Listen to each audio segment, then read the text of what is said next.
But for now, I think for this stream, I would love to head on over to or back to Steam, and well, actually, tell you what, we can either do some Mega Drive collection games, or um, or if you fancy it, we could do. I was thinking, well, not Half Life, sorry, Skyrim, Days Gone, or potentially, I was thinking of starting a game in, is it The Long Dark? And I've heard good things about The Long Dark. Yes, by YouTube. I've heard good things about The Long Dark, but I haven't actually started a game yet in that or a playthrough yet in that game. So, what would you guys rather see? What do you think? Any preferences?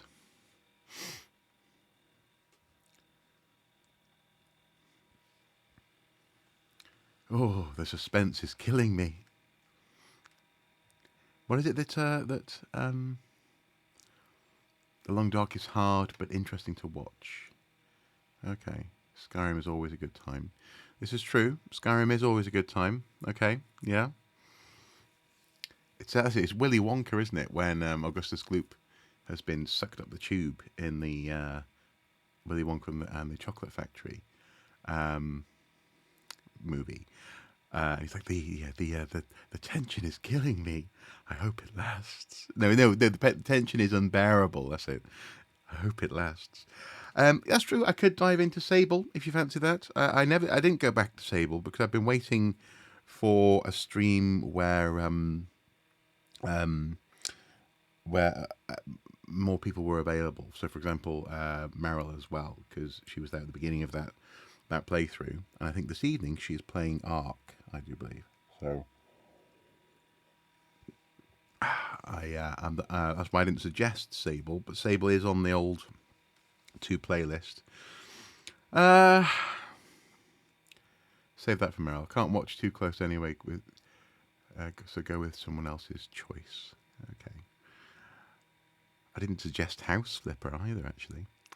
Tell you what, we'll go with. I shall. I don't want to do Absolove today because today isn't a scheduled stream day. We'll go with. I'm not really in the mood for necessarily Skyrim. Long Dark sounds a little bit. Should we just do some Days Gone? Possibly. Because Cloudpunk's there's lots of talking. Days Gone is just like a. But then again, that could be quite a little bit boring for you guys to watch. Actually, I know. I should just choose one by now. There's a game randomizer I found. Exactly, you've had time to find a game randomizer, Beck, and I'm here like, oh, what should I play? Oh no.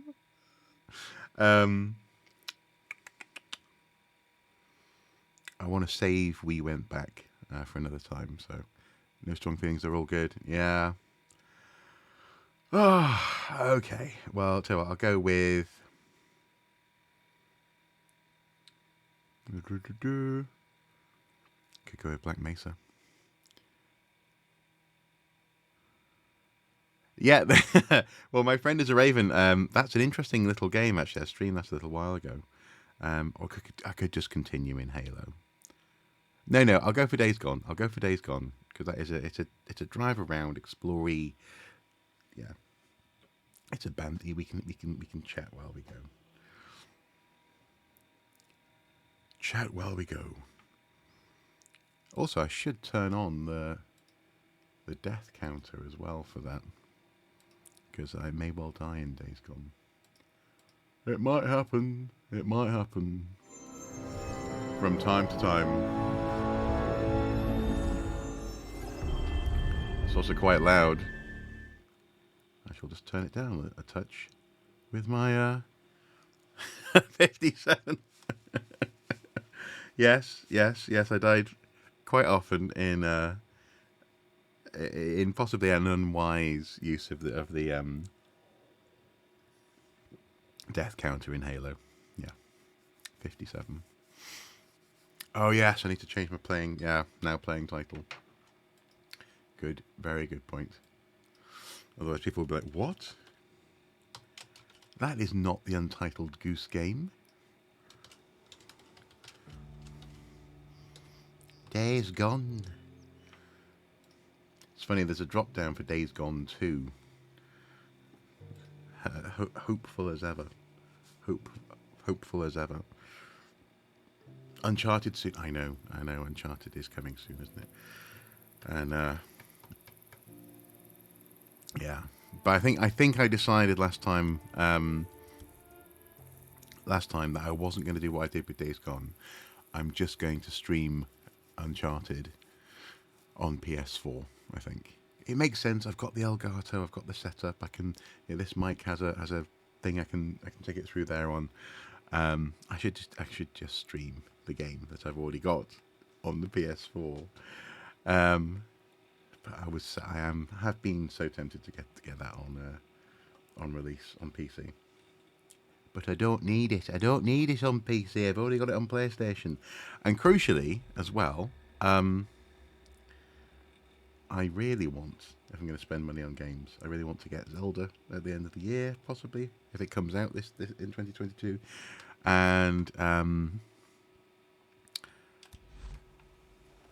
Metroid Prime 4. Those are the two that I'm really holding out for. Okay, so how are we doing? We've got that's our torch, a crossbow. We can't make any bolts for it because we haven't got any wood. We're up above this town, and our current mission is sending us. Oh right, yes, there's a girl in town over here, isn't there? Yeah, who's been spotted. Still committed to the 3 games idea. I am. I did, because unless there's a ridiculous bargain, because I did pick up a couple of games from from Cash Converters yesterday, but they were ridiculous. It was like 80. I got a Blu-ray for 80p. I picked up Control on the PS4 because I've been enjoying it on the PC, and I fancy playing through it again, but with trying it on the PS4 for like that was like £2. So I'm going to do my level best not to do that again. Shit, that's right. I gotta finish burning out these nests. Oh, we have, haven't we? But that doesn't have to happen immediately.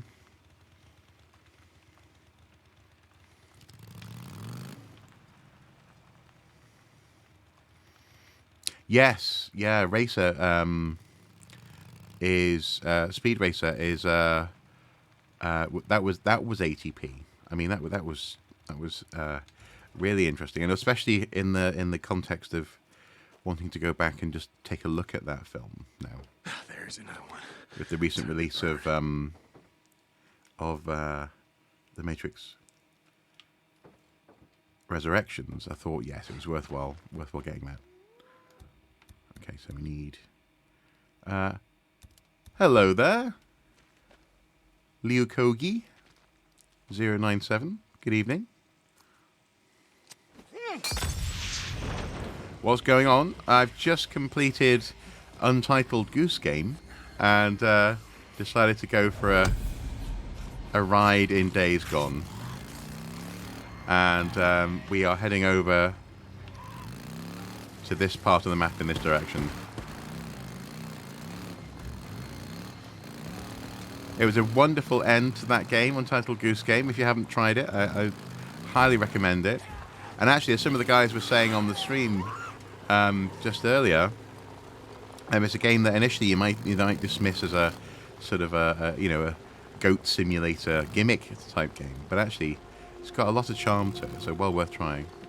Where am I from? I'm originally from North Wales, Deer crossing. but live in the northeast of England. You know what? So yeah, the UK, broadly speaking. Join us. Oh, cool. Well, thank you for the join. For the follow. For the join. Oh, I'm running out of petrol. Ah. See, that's the thing. I haven't got the upgraded petrol can. This is one of the downsides of switching from a PS4, your PS4 playthrough to the PC playthrough, is you forget what you can and can't do. I might be able to roll downhill to town and get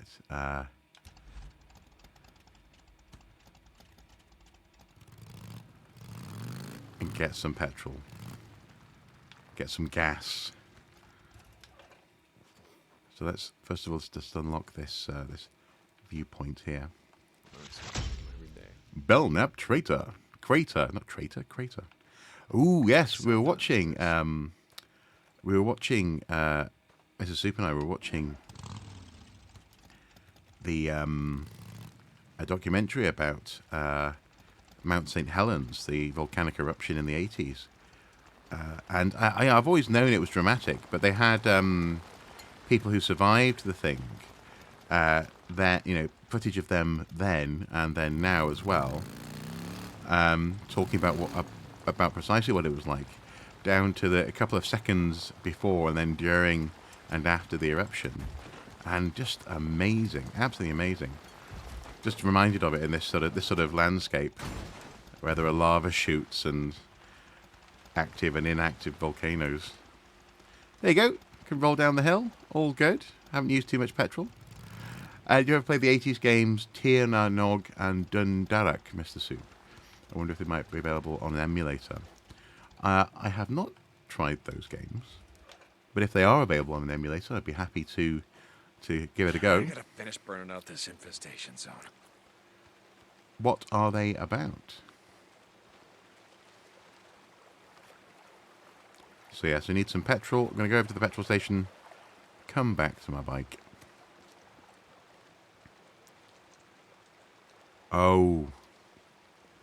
I seem to recall there's a boss fight around here. Oh, is that what's about to happen? Oh no. Oh wow, my bike is suddenly on this side of the river. Excellent. Thank you, cutscene. Alright, where are you hiding? We gotta be here I soon. love that stacco pancakes as well outside the Maybe down by the creek. the restaurant. Gotta look around. Okay, and is my bike there? My bike is there. Excellent. I didn't even have to go and get petrol. Or rather, it is now closer to the petrol station. So, that's one very helpful cutscene. Yeah. Okay, so we're searching. This must be where she comes to get water. This is where she comes to get water. You come here for water every day, don't you? But you move cautiously. You don't stick around long. Good for you. Side-scroll games, a various puzzle to solve. There was even a sci-fi game by the same developers called Mars Sports. Excellent. Is that set on Mars? I wonder. Right, so she's headed off in this direction. And petrol. Excellent. There's a fuel can right there for me. So I can fill up my bike, just in case I need a quick getaway. Come on, man, fill up your bike. I don't think I can't fill up my bike because I'm on a mission, or I'm on an explore. I can't fill up my bike because I'm on explore. Typical.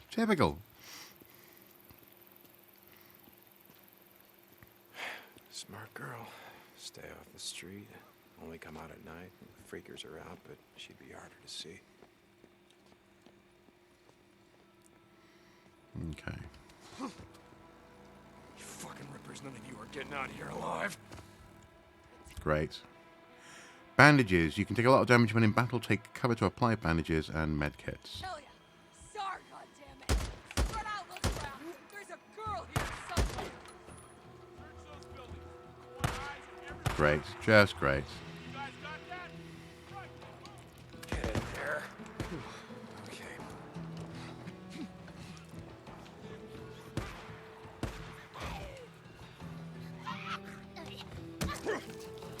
Oh, the newts. They're always hard to kill.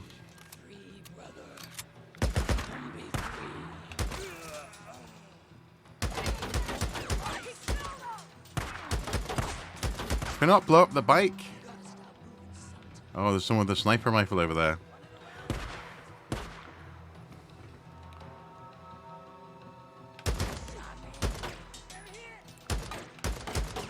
No, apparently I can't blow up the bike. Yes, well, Tin Nog, I thought it was an Irish legend, but I wasn't sure if that's what the game would be about. Yeah, he's over in the hotel, isn't he, the sniper? Mars Sport was set on Mars. Interesting. Or it could be about collecting chocolate bars. That could be the sport of the sport in question. So violent, so violent.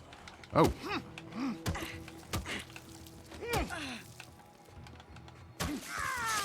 Ugh. Oh, got more scrap.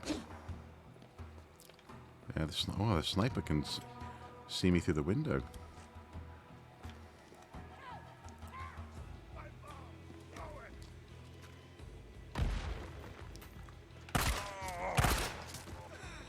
Okay. I like it when my player character says more or less what I was thinking. Should be accents in some of these letters, but I didn't want to have to look up how to type them. Well, that's fine. No, I mean, I think, are they called diacritics? I think, it's perfectly acceptable not to use them if you don't have them on your keyboard, necessarily. There are a few diacritics in Welsh which are interesting. One of them looks like like a roof. Almost. People used to. I forgot what. Actually, I think they used to call it the small house, which also actually is a euphemism for the toilet as well. Tibach. Exactly, Smig Games. Exactly, yeah. So Tibach means small house, but it also means I'm popping to the small house, i.e. the outhouse, i.e. I'm going to the loo. Can they climb? Wow, that guy was making a full-on death metal noise. I think they've gone inside the... or are they around the back, maybe? No, they've gone inside. Right, is he going to see me? Is he too far away? Not too far away. Excellent.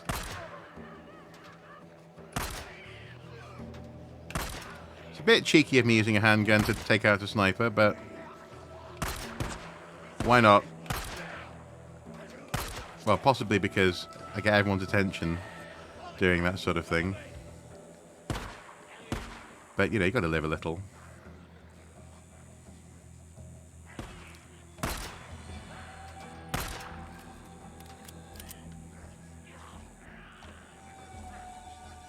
So they're going to climb then.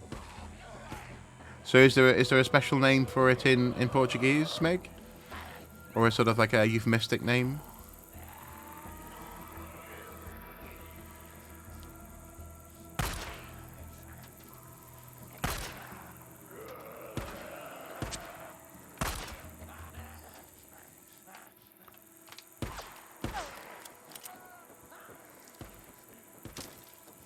Now surely all that shooting happening over there, aren't they going to get the attention of the freakers below me? Yeah, well actually if you put the names in the a hat, that's nice. A hat. That's really good. If you put those in the after streams section on Discord, I'll definitely look into that because they sound intriguing. It's funny, people who speak Irish often presume that a Welsh speaker will have no problem, and that's not the case. It's a different part of the family tree, as it were. So Welsh, Cornish, Breton, less so with Manx. There is quite a lot of crossover, and you are more easily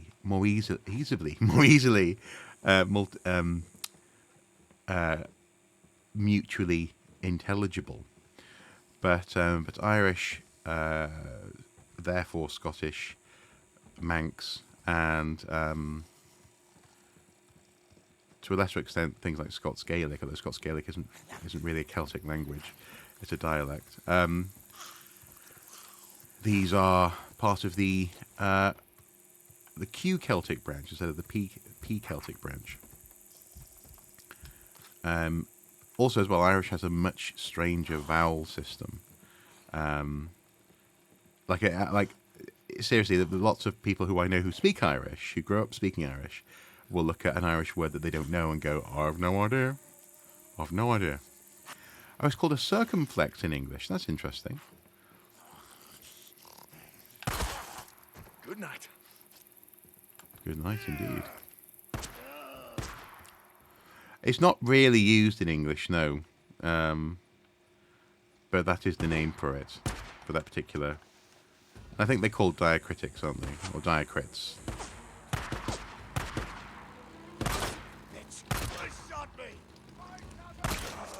Excellent.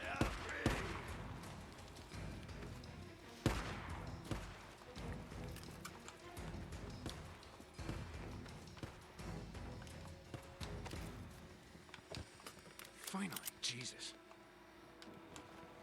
Now, if I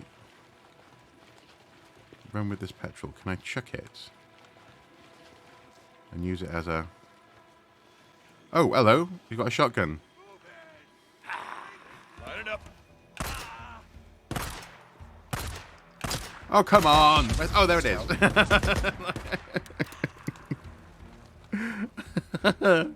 Oh, dear. Makes sounds more nasal in Portuguese.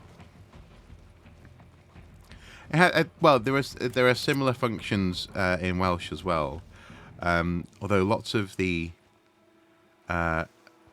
vowels, for example, in the word to make or to make or do, I suppose you could say, there's gwneud, and it lives sort of somewhere here between your teeth and your nose. Gwneud, it almost comes out of your out of your nose. Gwneud. Especially when you're in full flow, it gets a bit nasal. Gwneud. And that was always one of my favourite sounds in Welsh, actually, growing up. One of my favourite little parts of the language. That said, though, earlier today, because Mrs. Soup Mrs. Soup was a classical linguist and a philologist before she did her second batch of training and went on to have a different career. Well, and this is precisely the point, actually. So we were watching a video earlier. We were watching YouTube, and we saw a video titled come up, recommended, that was, what are NFTs? No. What is an NFT? And written down, it looks wrong. N is a consonant, and you shouldn't precede a consonant with AN, it should be A. So, a boat, for example, you don't say an boat, you say a boat in English. But as we got discussing with Ruth, interestingly, the problem is that N is actually a nasal. It's a nasal sound. N, and she was saying that letters like even R, for example, R and L are liquids, so there you could make a R or L kind of sound almost endlessly, but they're not quite vowels. But an N, it's not a vowel, but because it's a nasal consonant, it behaves grammatically, and especially when you're trying to say an NFT, it's easier to say an than it is to say a NFT. A NFT sounds really weird and feels really weird to say. So, as you say, because English doesn't doesn't accommodate some of this stuff in other ways, it means that on the one hand, English is very, very flexible. But on the other hand, you just have to sort of know. You just have to learn various incidents and various ways in which the so-called rules are broken for this particular word or that particular word, you know. Brilliant. So Nolan can't enjoy it too. Thank you. And again, if Nolan turns up or if he watches this, the VOD of this after the fact, I'm not taking the mick of Nolan. I just find it funny that yes, he is willfully not engaging with the Discord, but he may have his reasons. Maybe he had a really bad Discord experience one time, you know.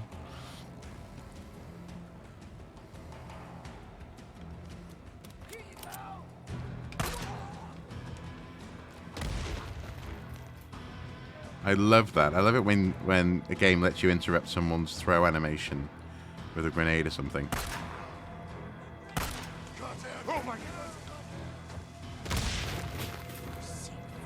Like I didn't just then. Oh, come on. You always thought N was an exception because of the S sound when saying the letter N. Well, it may well have been. It may well be an exception, but it's not an exception I don't remember being taught.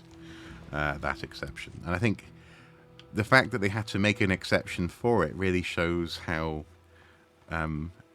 somewhat broken English is, or somewhat no, broken is the wrong word.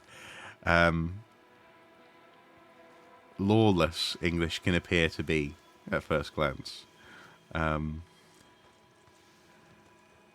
it's the thing is, it's helpful. I mean, I understand why people who are learning, especially moving from a Romance language to leaving mission zone. Oops, shouldn't leave mission zone. To English, it's helpful to have those rules in place, and if they're not, you can feel a little bit as they are swimming into slightly unknown territory. You recently learned that you shouldn't say "an European." You're right. Yeah, you're absolutely right. Absolutely right. Yeah, a European. And that one, that's completely bonkers, isn't it? A European, an European, but an European sounds weird. Interesting.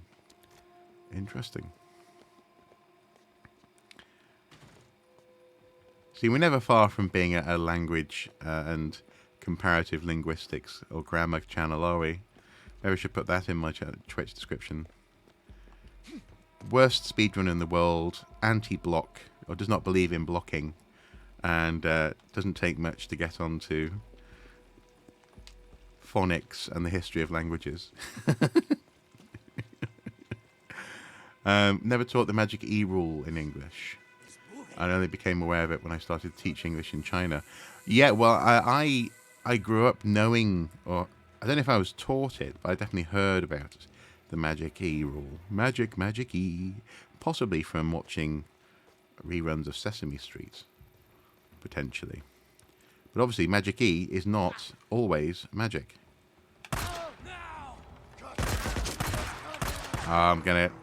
I didn't see the person behind me. Carlos. Oh, let's hide in the bin. We'll be safe in the bin. Oh no, that's to hide from freakers. Will this work against conscious living people? Oh, apparently. Can't climb there. Woo! Damn it!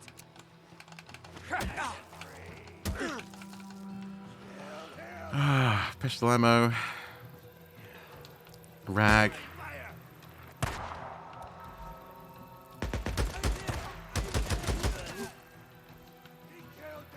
I'm being very, very messy in this. Not being remotely stealthy in this playthrough of this mission. Ah! Stop. Free you. Show him the way.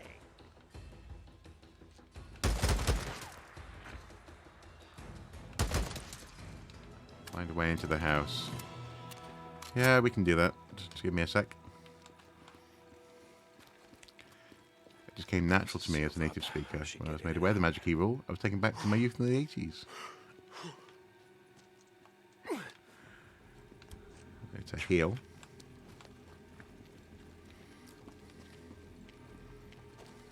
Oh, yes. One of these would be... Oh, we haven't learned how to make napalm yet. Okay. Apparently.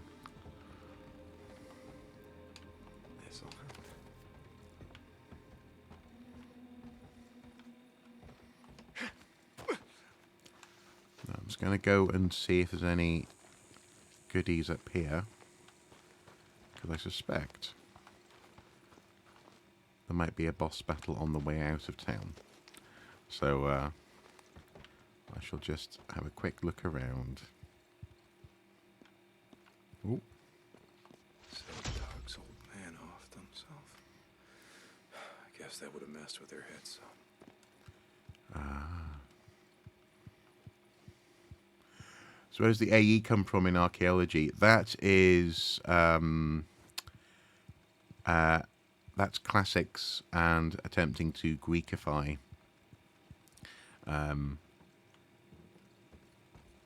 Yeah, Archaeos and Logia, ancient Greek, Greekify English, basically. And the thing is, because of the study of classics, I mean, for the longest time, English universities, the oldest ones, would just teach basically classics and divinity. So you could learn how to go to become a priest, or you could learn about the ancient classical world. And so the classics ran deep in this country. And there was an attempt to make English conform to the rules of the classics. And in that sense, also many Romance languages as well. But it fell flat because English is not a classical language. It is an amalgamation of primarily Germanic influences, but with some classics thrown in there, some Latin influence. Come on. But that's also partly as well because all of these languages are Kid, where are you hiding? Indo-European in terms of their roots. So they share some very fundamental basics. Things like p and b sounds for the word father, paternal, baba, this kind of thing. So yeah, they tried it, and that's why there's this debate around the Star Trek opening. So when I'll just pause it for a sec if I can. Can I pause it? I can. So when Kirk at the beginning of Star Trek, says her continuing mission, the Enterprise, to boldly go where no one has gone before, there was a big debate about whether or not you should, quote unquote, split the infinitive. So it should be to go boldly if you're sticking to the Latinate rules or classical rules, to go boldly. But apparently, well, not even apparently, we know you don't have to do that in English. You just don't. So you can say to boldly go because we have Germanic influences as well. But yeah, things like AE, that's because of an ancient Greek root, Archaeos and Logia. I'm not going to hurt you. Are you alone? Is there anyone else with you?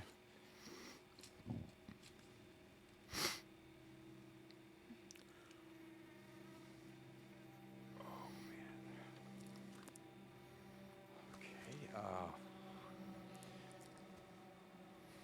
Okay, is this your room? It's really great. Are these yours? No. Lisa? That's mine. This one's for gymnastics. I should have won first place, but Missy King, she... Lisa, you hear the gunshots outside? It's not safe here. I was Now, at school. And my mom called me and told me to come home right away and not stop. And they would be here waiting for me and we would leave together. And I got here and there was a note that said they left with some men and I didn't know what to do. So I hid. what to do. It's all right. It's okay. It's okay. Lisa, not far from here, there's a camp. And you really ought to let me take you there. No. There are people there.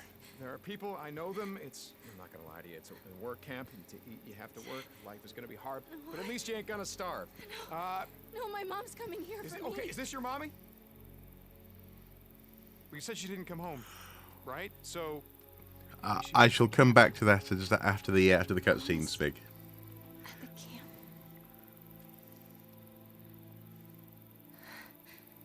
She is. I know she is. She's not necessarily. Okay. Stay close.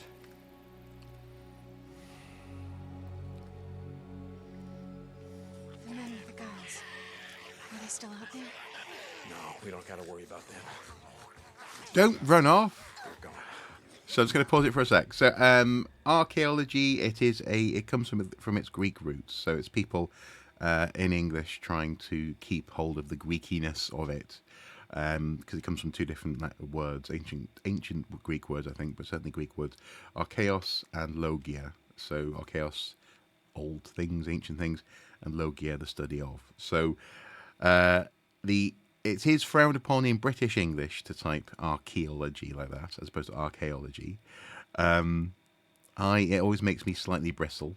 I prefer archaeol, but American English is archaeology, EOL, and actually sometimes on the Facebook page, I'll get Americans saying, "Why do you spell archaeology weird?"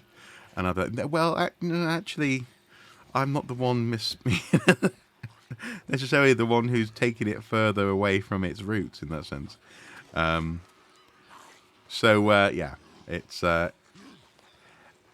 all part of the fun and games with English, and as I was saying, English, especially English academics wanting to have some sort of classical element to their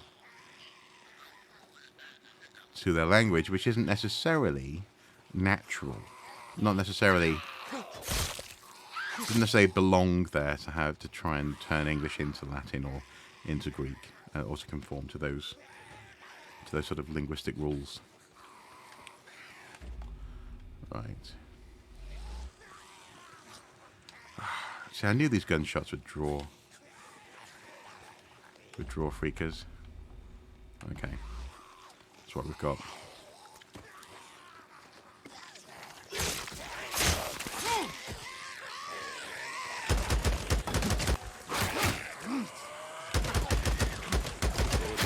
Oh my goodness!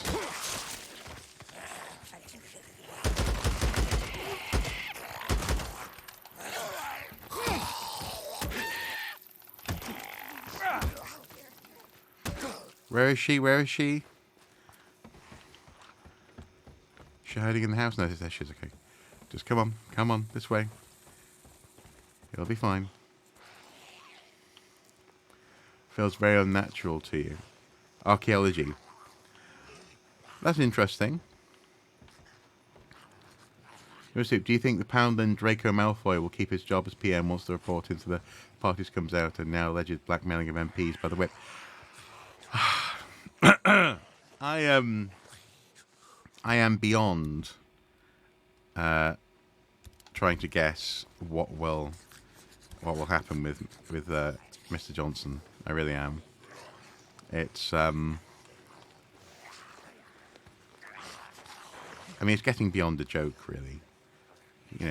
But he may well make his way through. Actually, I'm not going to rant. That's the thing. I'm specifically not going to rant because I don't know. There's no way to know, doesn't me? I asked just to see the look on your face. Yeah. And the funny thing is, he's precisely the sort of person that would quite enjoy that sort of Latinate conversation about the merits of trying to turn English into a language with those sorts of rules. It's those sorts of people who have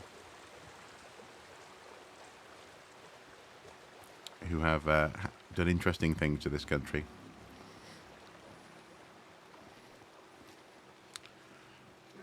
Oh, I'm too far from Lisa. Come on, Lisa, where are you? Now that sounds bad. Oh, there's a bear. That's what it is. There's a bear. Great. Can I not get Lisa to sort of wait somewhere? Yeah, there's a bear. Get into the bin, Lisa. Get into the bin. Good girl. Right. Oh no, the bear's going to chase me. Ah! Yeah, the bear is now on fire. The bear's now on fire. Hey, that's doing some damage. That's good. Climb the roof. You can...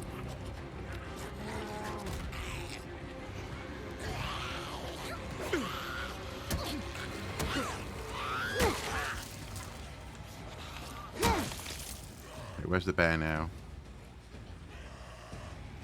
Where's the bear? It's back there, I think, isn't it? Yeah. Okay, I'm going to have to run over here. Can I climb up on here? I can.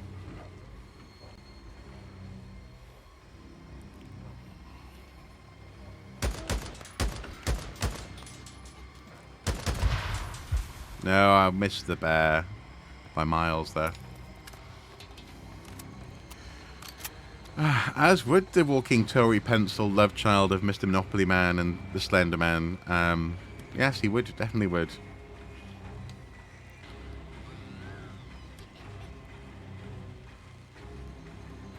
Make yourself look bigger, you'll be fine. Yep, exactly. Come on, Mr. Bear. Don't turn around. He's scared of me. Okay, alright. I have to make a run for it. Or not, actually. I could just stand here. Get him to run at me. Come at me, bro. You've got nothing. Okay, now I want to climb. Oh! Oh, no! Oh, no, he can reach me! Okay, I'm going to jump off. I'm going to... Oh! Oh, no, I didn't realize the bear could get me up there.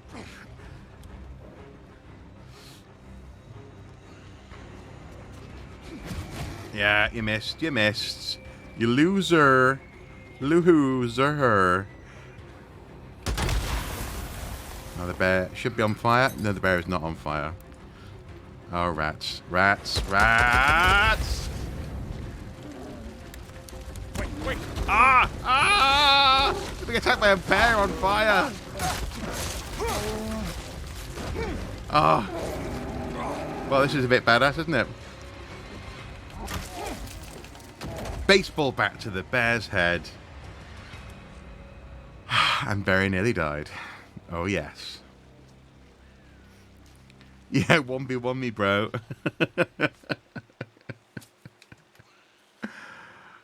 Bear pelt. I can sell this. Yeah, can sell this. Need to stand my bike up. And I still haven't got any petrol. Right, where are you? There she is. Whew. Come on, get on. We have to move. I don't know about this. We do have to move, but we need to get some petrol. Oh, okay. Well, no, you see there's some petrol here. We're good. We're good.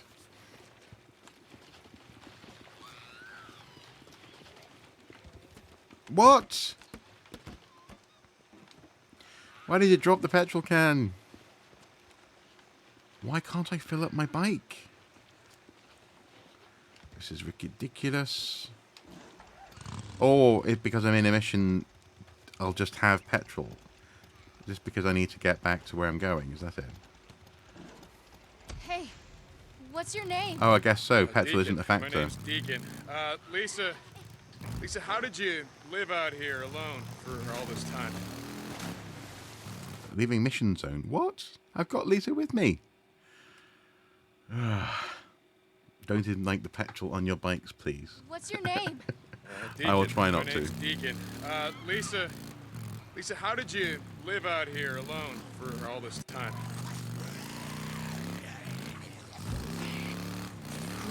You don't talk much, do you?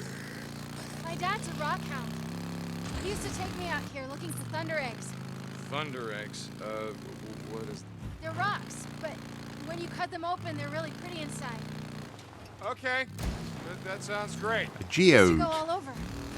Walnut I think she Crater, means geodes. the lava flow and Black Crater. Oh, leaving everywhere. mission zone. Do you think he's at the camp too? Wondering what was up there on I don't that know, viewing kid. platform.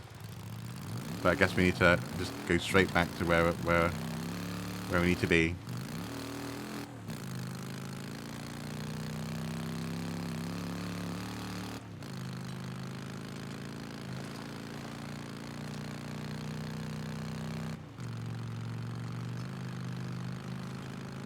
Shit, someone's in the tunnel. What? Here, hop off. What are we doing? Listen to me. The gunshots that you heard, those were really bad men. You understand? Yeah.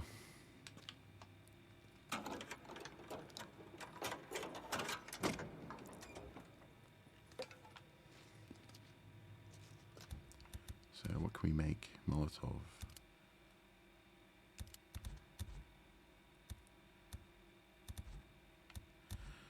Still no extra wood for making bolts. Can fix my spike back though. Gotcha. What's up?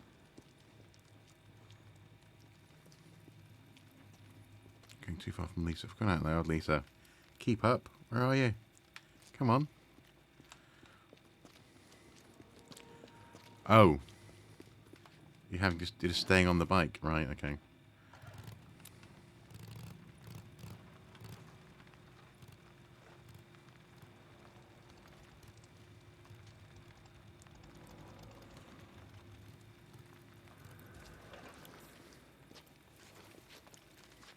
Yes. Stay here, find some place to hide. Don't come out until I say so, okay? Okay.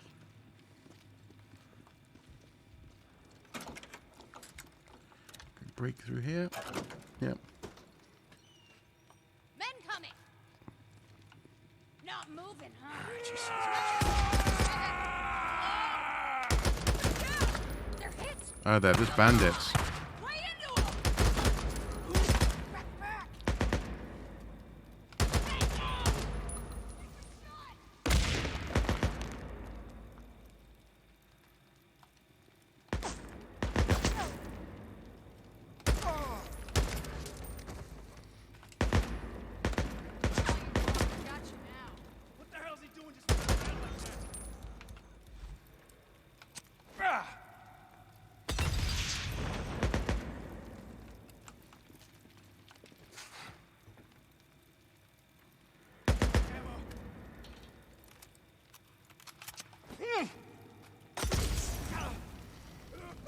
Not a very nice way to kill someone, is it? Burn, you asshole. Lisa? Kid? Come on out, it's safe.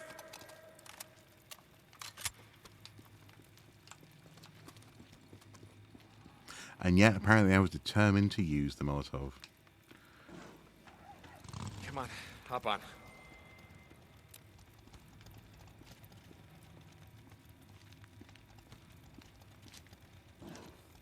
Are you okay? Yeah. I think I want to go home. Nah, kid, the camp. You'll be safe there, you'll see. Okay.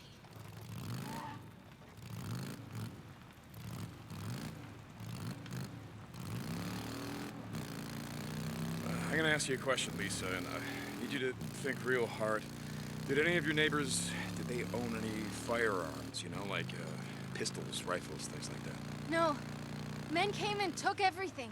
Men! Were they like the men in the tunnel, or did they wear uniforms like in the army? Like the army. But they were really dirty, and they carried flags they made themselves. Deschutes County Militia, I think. I don't remember. Did they have anyone with them? Women? Children? I don't remember. Okay. Tommy would remember. Tommy? Tommy Strickland, my best friend, but he's gone. He left with his dad to hide. Hide? I don't... His dad built a fallout shelter and put all kinds of stuff in it. Maps, food, water, guns, you know, stuff like that. Okay, do you know where that is? No, they wanted me to come with them, but I knew my mom and dad would come back for me. And yet they didn't.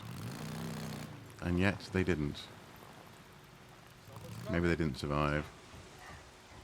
All right, this is it. We're here, so just stay with me. Okay. Oh, Well, who do we have here? Mrs. Tucker? Oh my God. Lisa, honey. Oh, it's okay. You're safe now. Mom and Dad and everyone got sick and I didn't know what to do and men came and people got sick and... It's okay. You're safe now. It's a miracle. It's a goddamn miracle. We were neighbors, weren't we, Lisa? I lived just down the block. I knew her parents. Are they here, Mrs. Tucker? Honey, you know the answer to that. No. They're not here. Let's go in. Get you cleaned up. Something to eat, and then I'll find a place for you to sleep. Take her in. Give her some food.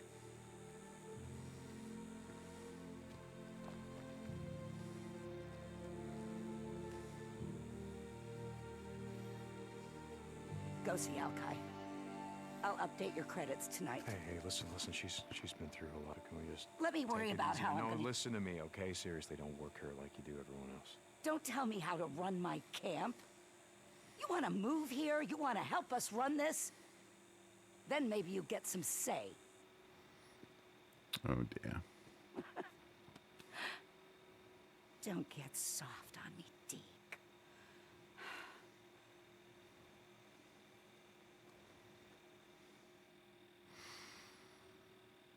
What a lovely, not lovely reunion.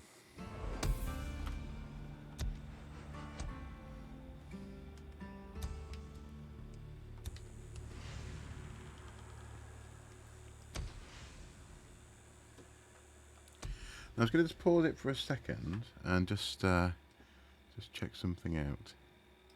So if I go here and where is our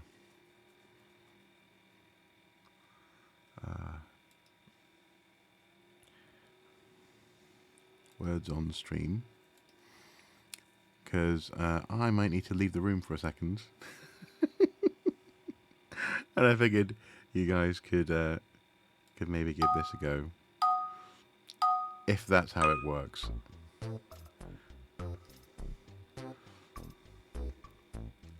So I don't know. Is this actually connected? Can you join in the game? Oh no, it's going to float. Oh, it's going to flow back down there, isn't it? Cool. Very good. I didn't realize that they're timed. So on the next round, I'll head out on the next round. And oh,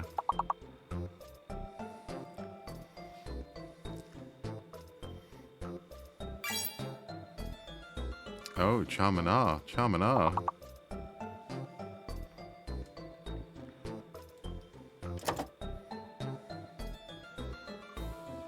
Let's go for toy. There you go. That was a bit rubbish though, wasn't it?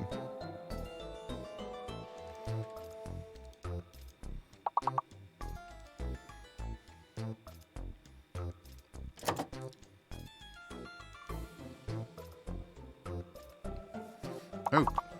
Ah. Did that work? No, I went for Crete, but that's the place name, isn't it?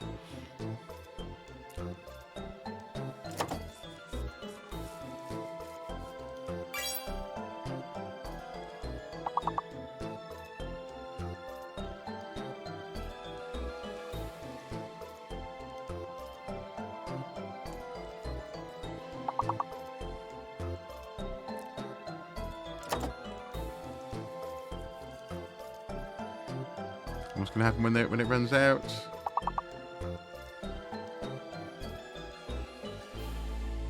Oh, rots, obviously. But that's only a 3-letter word.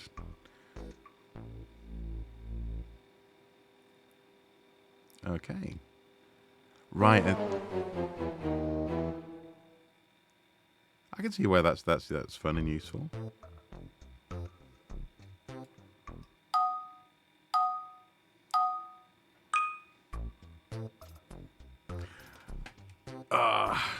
Right, guys. Okay, I'm going to be back in a sec.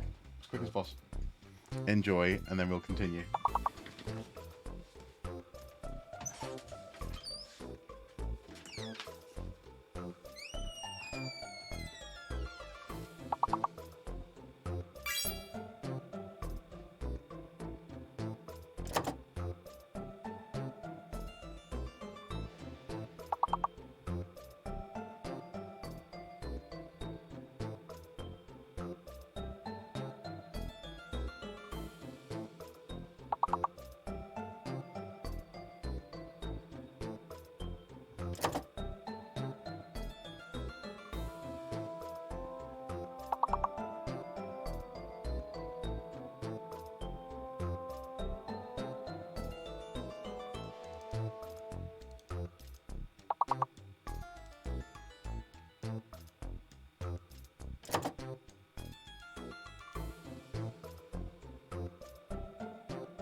Oh, okay, guys, back.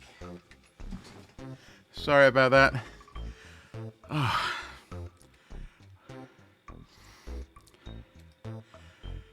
It's fair, you were better than me, Chaminar. You were better than me. Okay, back to the stream. What did I join back into? You joined back into me having to depart briefly.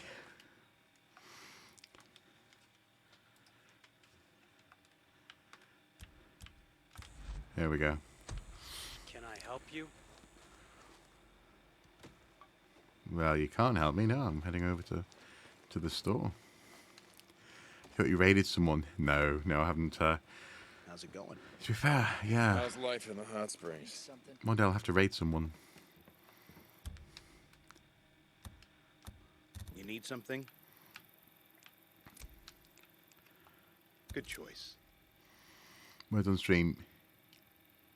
Yes, and What else can I do for you? I didn't realize you had to manually. Oh, I'd have to manually Here you go. restart the game each time. Find me if you need anything else. But I figured it was I'll better let than Tucker just know you stopped just by. making you stare at a pause screen and an empty chair.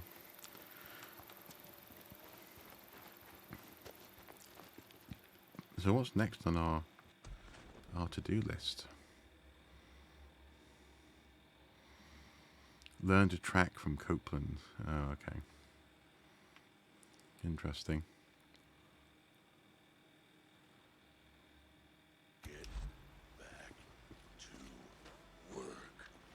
Oh no. Oi, come on, stop it. Stop it. I'll be back. Going for a walk. Hey, what do you need? Hey, how's it going? Petrol? Get some Need petrol. gas? You're just Fill her letting us word nanny. Yeah, exactly. Exactly. It was a word nanny. up. Okay then. See you around. Ah, there's my bike. Can There I it help is. you? Hey, what's going on? There's a quick save. Okay, so I think this is going to be a variety stream actually, because I don't really fancy going and learning how to hunt with Copeland, because he's a slightly obnoxious person. So I think I just had to open it in the browser and then tell it Twitch, I think, and then it sort of detects which Twitch is running, I think. Quit to desktop. There you go. Cool. I fancy going and playing a bit of Mega Drive. So yes, this is going to be a variety stream. I'll change the name of the stream again. Sega Mega Drive. Oh, collection, is it not? Mega Drive and Genesis Classics collection. I'll see what comes up in there. So, Sega Mega Drive. No results? What? Oh, it's going to be Sega Genesis, isn't it? Yeah. Yeah, I thought so. I thought so.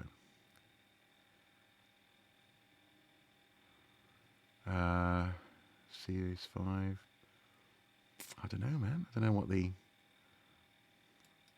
I'll go for that, and then I'll put the proper title in the actual stream. Sega Mega Drive.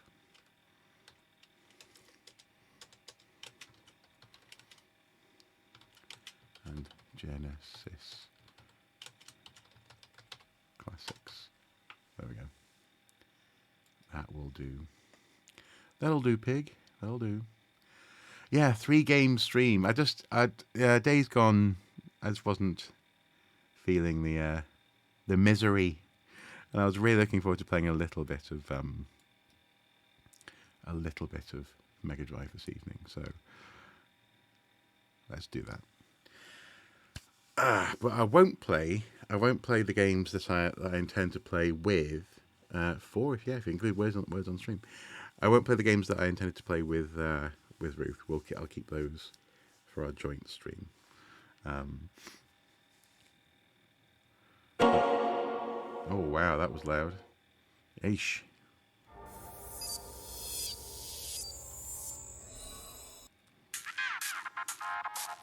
There we go.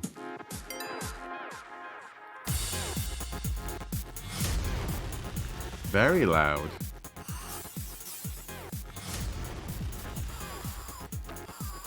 It's a brilliant opening to the game, though.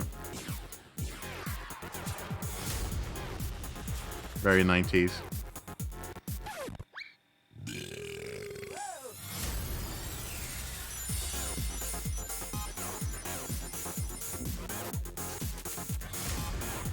Ruth may still join us if I miss too much. This is true.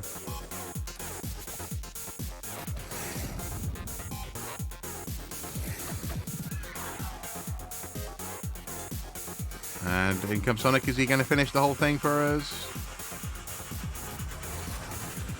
I am very much enjoying the volume control on the Steam Deck, yes. I really am. It's very civilized. Very civilized. Okay, cool. Sega Mega Drive Classics.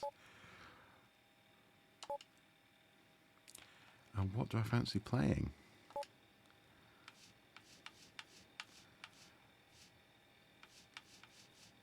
I think... Now, Dynamite Headdy is a game that I've thought could be fun to play. But I might come back to that one. What I might do is just show you one of my favourite Mega Drive games of all time, which I only recently learned was originally released on I think it was a satellite access network in Japan, and it was a game that you could sort of play for a little bit of time at a time, and it's called Fatal Labyrinth. It's what might be called today a roguelite, before that was a broadly used term. And it's very simple, but also deceptively satisfying, this game. I very much enjoy it. I'm just going to turn up the volume a little bit. Again on it. There we go. So you can hear it. And here we go.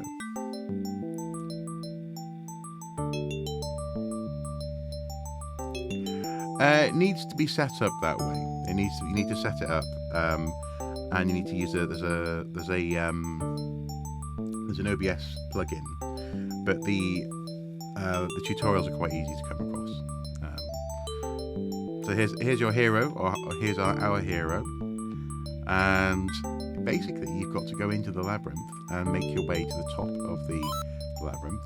The dragon must be destroyed before we get trapped in a world of darkness. Okay. Help, I'm scared, the dragon is coming. So, you get the gist. There's a dragon, and what should we do? A ghoul stole the holy goblet for the dragon.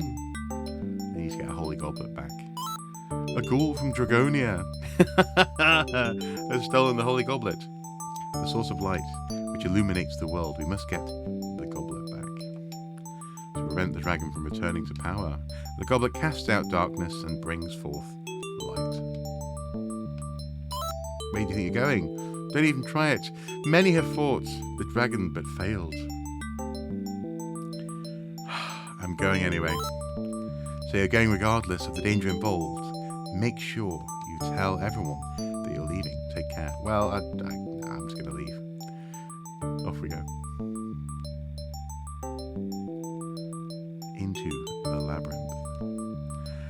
And so I have this on a cart upstairs. It was one of the first videos I made on Superstar View. It was about my love of this game, and it's really very simple. So obviously there's 3 buttons. Goes a Genesis controller or a Mega Drive controller.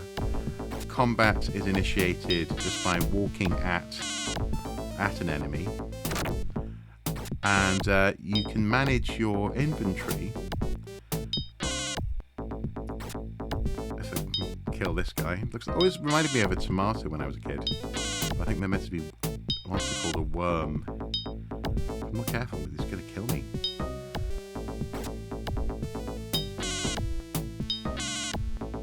Oh no. Just stop missing. Stop missing, exactly, yeah. Just stop missing. Okay, sorry. I hadn't thought of that. Oh, he's going to get me. He's going to get me. Oh, come on. I can't die in the first.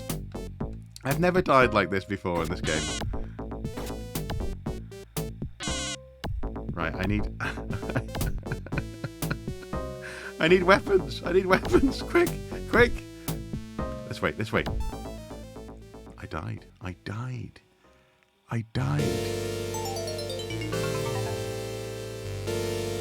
Well, that's embarrassing.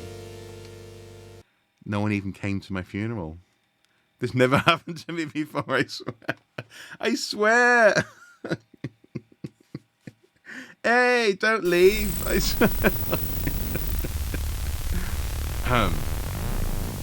That's probably the quickest I've ever died in this game. Quite possibly. Right. Back to it. There we go. So now we can pick some things up. So picked up a spear. Blue cane, leather shield, that's handy, hand axe. Now, interestingly, you don't actually have a clue of what anything does until you've used it.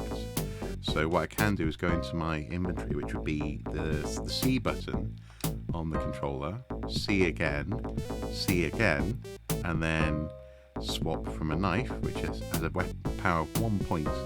Let's swap to a spear. Let's see what that does. Prep a leather shield. Hopefully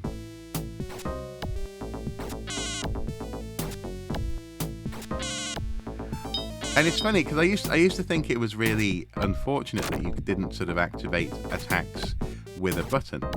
But this idea of just sort of walking towards the enemy is something which you do see in some of the older sort of Zelda clones as well. Actually, there's one that I was very disappointed with again on Mega Drive actually, that did this. Whereas I think in this game I find it quite acceptable because it feels almost like you're playing a board game. It feels like you're sort of going from space to space, doing moves that that your piece is allowed to do in any given situation, and the fact that everything moves relative to your movement as well is quite useful as well. Time only passes when you'll perform an action. I think so, but also so you have your hit points. You have now the level there is the level of the building that you're on. I think there were 20 levels, and valet is your character's level. So that's the one level up from basic. I think so. I think I just leveled up. F is food. That's important in terms of your ability to move around, and that means that when you find food, you can eat it. You can overeat in this game, and that will slow you down. PW, I think that's your current weapon power, and AR, I cannot remember what that one is, but I'm sure I'll figure it out as we go. But yeah, so hopefully now having used the spear, I should be able to look at the spear's stats.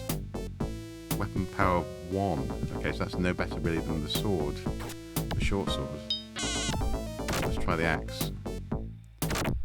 And the axe has 7 points. So yeah, that's a better, much better prospect as a weapon. And I don't know, I've never streamed this game before. Gold, the G, gold only affects your outcome if you die. So basically, you get a better funeral if you have more gold when you die. You can't buy anything, you can't sell anything either. Although you can become, there's a limit to how much you can carry, so you have to drop things as you go if needs be. So again, it's a good idea to pick things up, compare with what you've got, and if needs be, or if you're able to, it's probably a good idea just to drop things almost immediately, actually. So let's discard the second leather shield, I think. Don't need another spear. Destroy the jelly. The scrolls again, so you have scrolls described by colour. And until you use them, you don't necessarily know what they are. And for my own fun, as it were, for my own pleasure, I've never memorised what any of the scrolls do. I think I might recall from my last recent playthrough I've been playing this on the Switch, what a couple of them do, but I try not to memorise because I quite like the act of discovery in this game. There isn't any persistent progress between runs, no, and every floor, every level is procedurally generated. So there are some set rules. Some squares, for example, if you step on them, will be a hole and a trapdoor that you'll fall through to the level below. So you can go backwards in terms of progress, which isn't necessarily a bad thing. Grinding is quite useful for your character, for your stat development. And then some squares will be an alarm square. So if you step on it, the square will turn red, and that means that all the monsters on the level will rush to your position, and they will rush you where you are. I really, long before I had a chance to know what D&D was, long before I had a chance to see, anything approaching a JRPG or frankly any form of RPG actually. I don't really count Zelda, and at that point, actually, when I was playing this game on the Mega Drive, I would have seen my cousin playing Zelda, but I don't think I would have actually played Zelda myself at that point. But Zelda's more of is an action-adventure game, really, with some RPG elements. This game was very satisfying to me in a sort of a methodical, as I say, a board game kind of way. Sometimes on the walls there will be secret doors. You have to press the A button equivalent, in this instance it's the X button on this controller, to test the wall. see if you can make any progress. So, for example, is there any secret doors here? No. Okay. Sometimes they'll be halfway along a corridor. Like, you found a secret door. It's like, well, did I? Did I really? That's not a secret door. That's just a dead end of a corridor. This is a magician. Hey, one hit destroyed the magician. Excellent. So I don't know. I mean, hopefully this isn't a boring live stream. Prospect. If you do get a bit bored, I'm happy to move on to another game. But I really enjoy playing it. I really enjoy the tactical elements. I enjoy the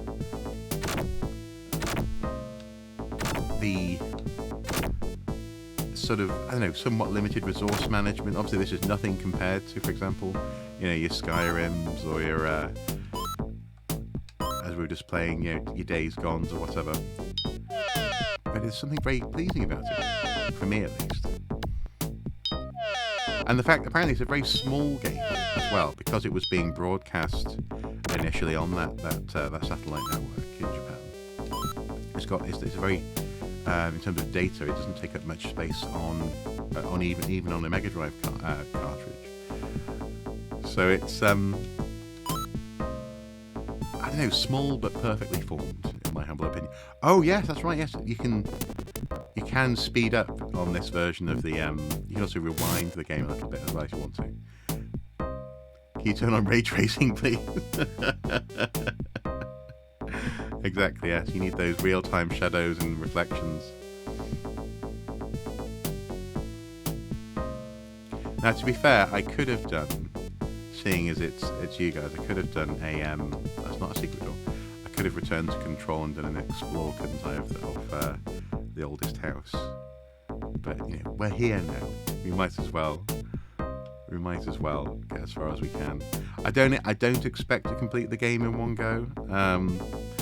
Not this evening. But I just thought I'd share a little bit of something that I found very, very satisfying as a kid, and that I consistently return to. And also as well, there's nothing, as far as I know, out there in terms of we expect you to complete the game. There's nothing out there in terms of sort of nerdy, you know, props or sort of posters or something like that for this game. It's a very, in some ways, it's an underappreciated little game. But there are some people I know out there who do like it for what it is. That's also not a secret door. That's just a tiny little dead end. I love the animation on him though. I love the fact that you actually see the changing, you know, the helmet and the sword and the shield. They do change as he's walking around. You can see the shield bobbing up and down. It's got its own little quirks. Probably time to use. Oh, that's not a secret door either. Let's give one of our canes a go. Let's go for a blue cane, shall we? Oh, so it does ice magic. Blue cane. Let's try it actually with an enemy in the way. Excellent. Destroy the magician. So now, having used the blue cane, it will say in our inventory what the blue cane does. Oh, come on, snail. Now, if you kill all the enemies on a level and then don't progress, is it 3 minutes or something, perhaps? If you're just going around hoovering up all the items, then the level will repopulate and it will be a monster rush. So everything will be rushing your location, so you're much more likely to be overrun if you don't keep the game moving. There we go. Maybe I should make something from the game. That could be cool. I've been looking for a good foam crafting project for a while now. I could make a foam,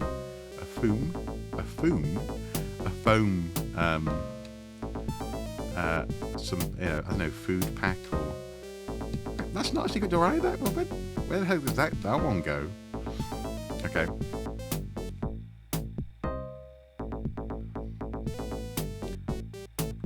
That makes something from the game. Yeah, I think that's probably quite possibly a good idea. Leather armor, equip. Danko. That's also not a secret door. There are no secret doors.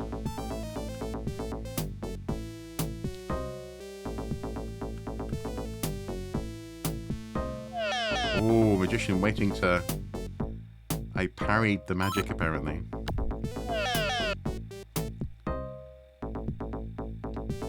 Also, as well, meandering for no good reason is more likely to use up your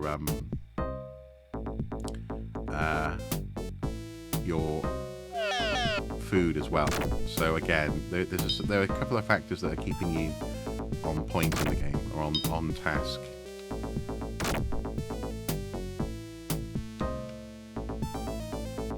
Okay, so there's that. Oh, sword. Short sword. Oh, no, that's going to be better than the knife. Which I can discard. Actually, I can discard the knife. I'll give the short sword a go. I think it might be better than the axe, but we shall soon find out, I'm sure. There we go, secret door. That's a secret door. Ah! An ice monster. Okay, well, what sort of damage does this short sword do? Only 2, so hand axe is the way to go. I was wrong.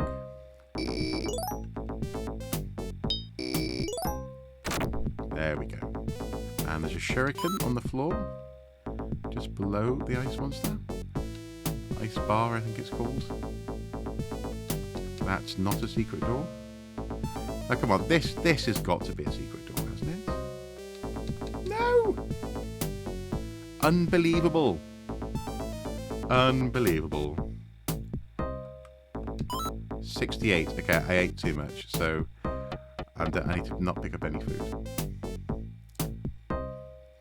You're parrying because it's technically not blocking. Exactly. This is an anti-block channel. Because I'm not actually pressing any buttons to block, then I think it's fine.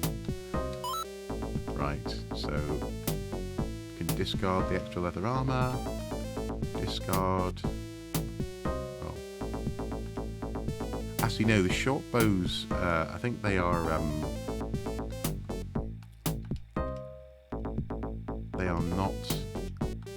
You can use them up actually as you go, so we won't discard the extras there.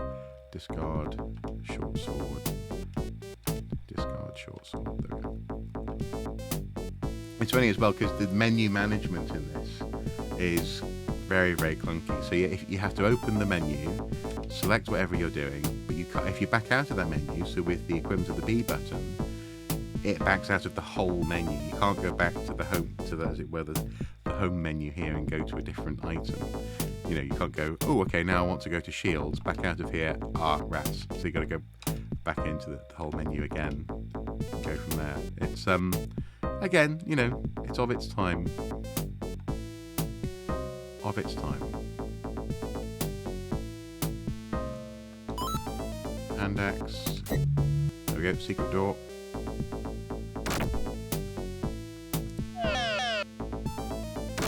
Now, eventually, the colours of the floor begin to change, and also the colours and types of monsters begin to have a bit more variation as well.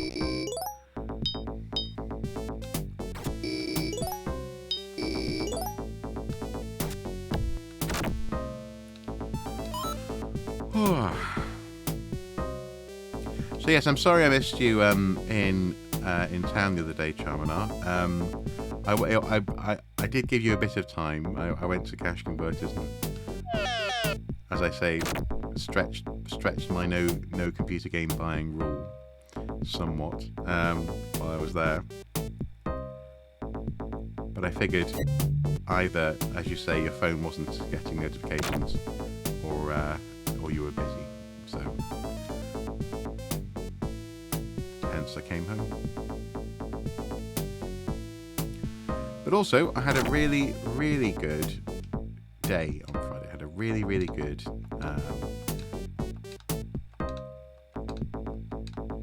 day of workshops. It was excellent. It was precisely what I needed after what had been a bit of a kick in the stomach on my previous school workshop day, when it's had that complete brain blank during a Viking workshop, which was doubly embarrassing because I know Vikings inside out. It wasn't so much that I forgot anything about the Vikings. Now, okay, I should probably use a potion, but rather I forgot exactly what was happening next in the workshop, a couple of times. So, use orange potion. Will I feel any better? I begin to feel much better. It's gonna kill me. They're gonna kill me. Yeah, aren't they? Use brown potion. Oh, excellent. Full life restore. Thank goodness for that. Right. I'm going to spy a magic ring up there.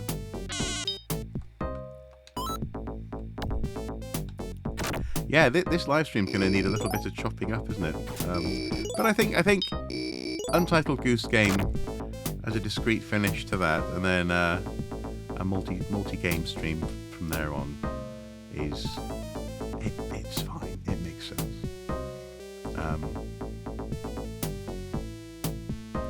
Yeah, well, as I said, I mean, it's the second time that's sort of happened, and both times I felt as though I've just been going, fine then, I'm going to go, I'm going to go. But that neither occasion has that been the case. So there we go. Right, we have yellow cane. So let's just confirm what the brown potion does then. Heal potion, power up potion.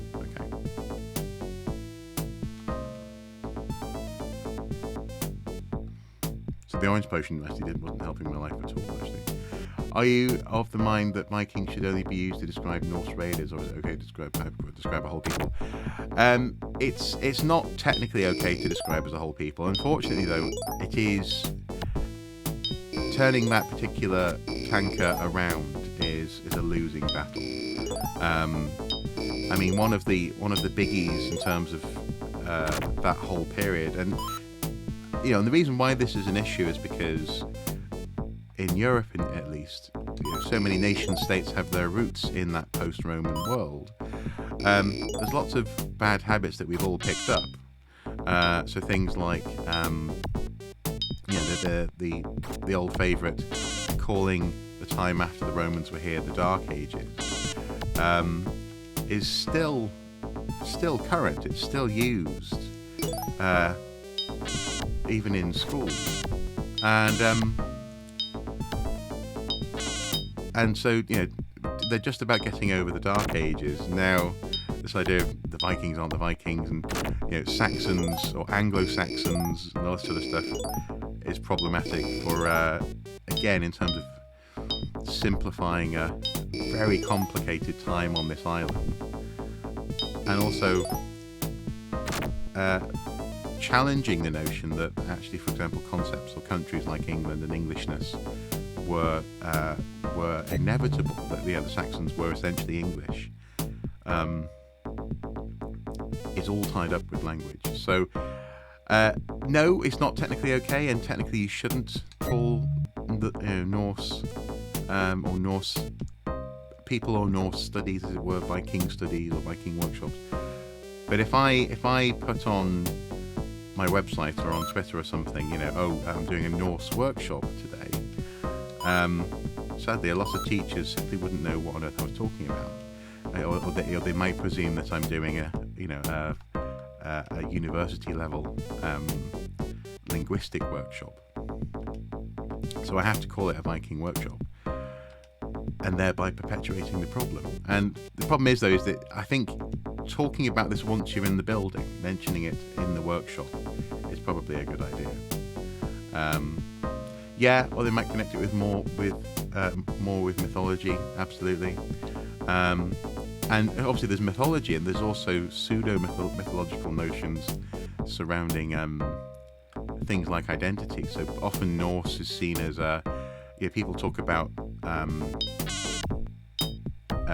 Scandinavian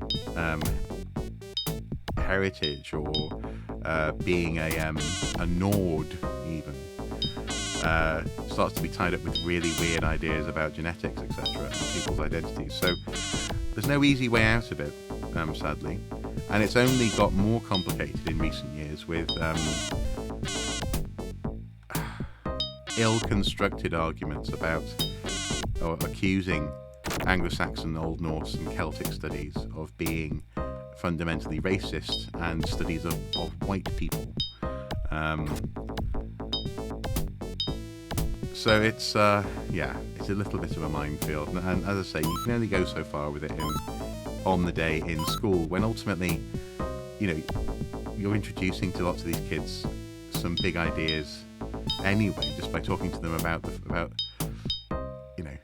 things like days of the week, and where they came from, and so yeah, it's a lot to swallow. There you go, I fell through a pit. So now I'm on the level below. Oh, and things aren't rushing me. Interesting.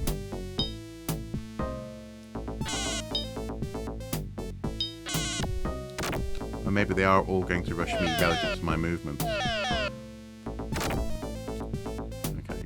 So one of the scrolls will reveal items in the darkness, so you can see outside the room where items are, but you can't necessarily see how to get there, which is quite cool. Same issue with history elements like that on my tour. Yes, yeah, I can imagine. And it's really hard.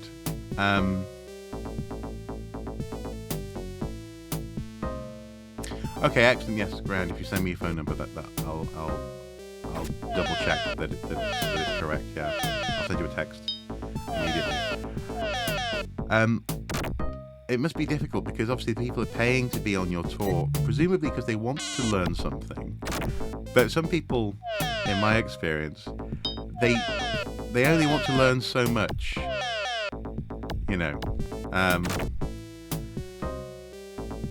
Yeah, exactly. Yeah, some historians hate the name the Anarchy. Yeah, precisely. And also, just frankly, just some people are just very attached to certain historical notions and ideas. Not least, for example, Celts and Celticism is a big issue as well.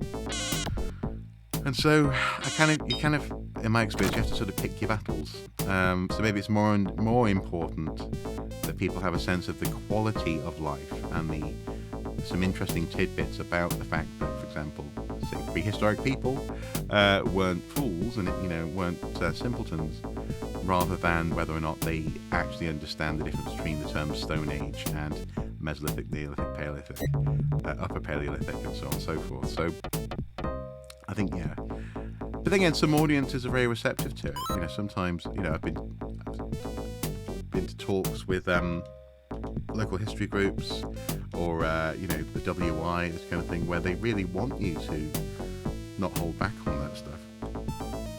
That said, though, also in some primary school classes, you'll have kids who absolutely want to know that they're being accurate. So they will want to know what they should say and what they should call things. And if that happens, then I will accommodate it.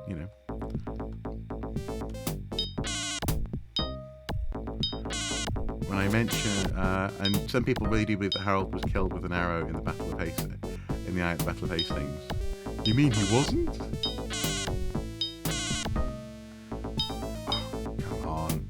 There we go. But yes, these mythologies, they are powerful, and they're so often attached to people get hung up on the smallest of things. And it's a little bit like faith in that sense as well. Some people. I have a friend who is a Catholic friend, for whom, and obviously he's not alone in this, but for whom the tenets of Mary and her marriage with Joseph after Christ was born in the Gospels are very important, and the idea that Christ went on to have siblings is an anathema to him. And to the extent, though, that because in the Bible there is a I think it's James. There's a book by James who's thought to be a brother of Christ, one of his brothers. If there was some sort of proof that he was absolutely related to the figure of Jesus Christ, or Yeshua, or whatever his name was, then that's an odd hill to die on, isn't it? For my friend, because suddenly now he's got to go back and look at everything. If he's like, no, absolutely not. They didn't have any other kids. They just had cheeses, and that was it. And so so sometimes things like Harold and the arrow in the eye can be so beloved that people will fight against learning something new.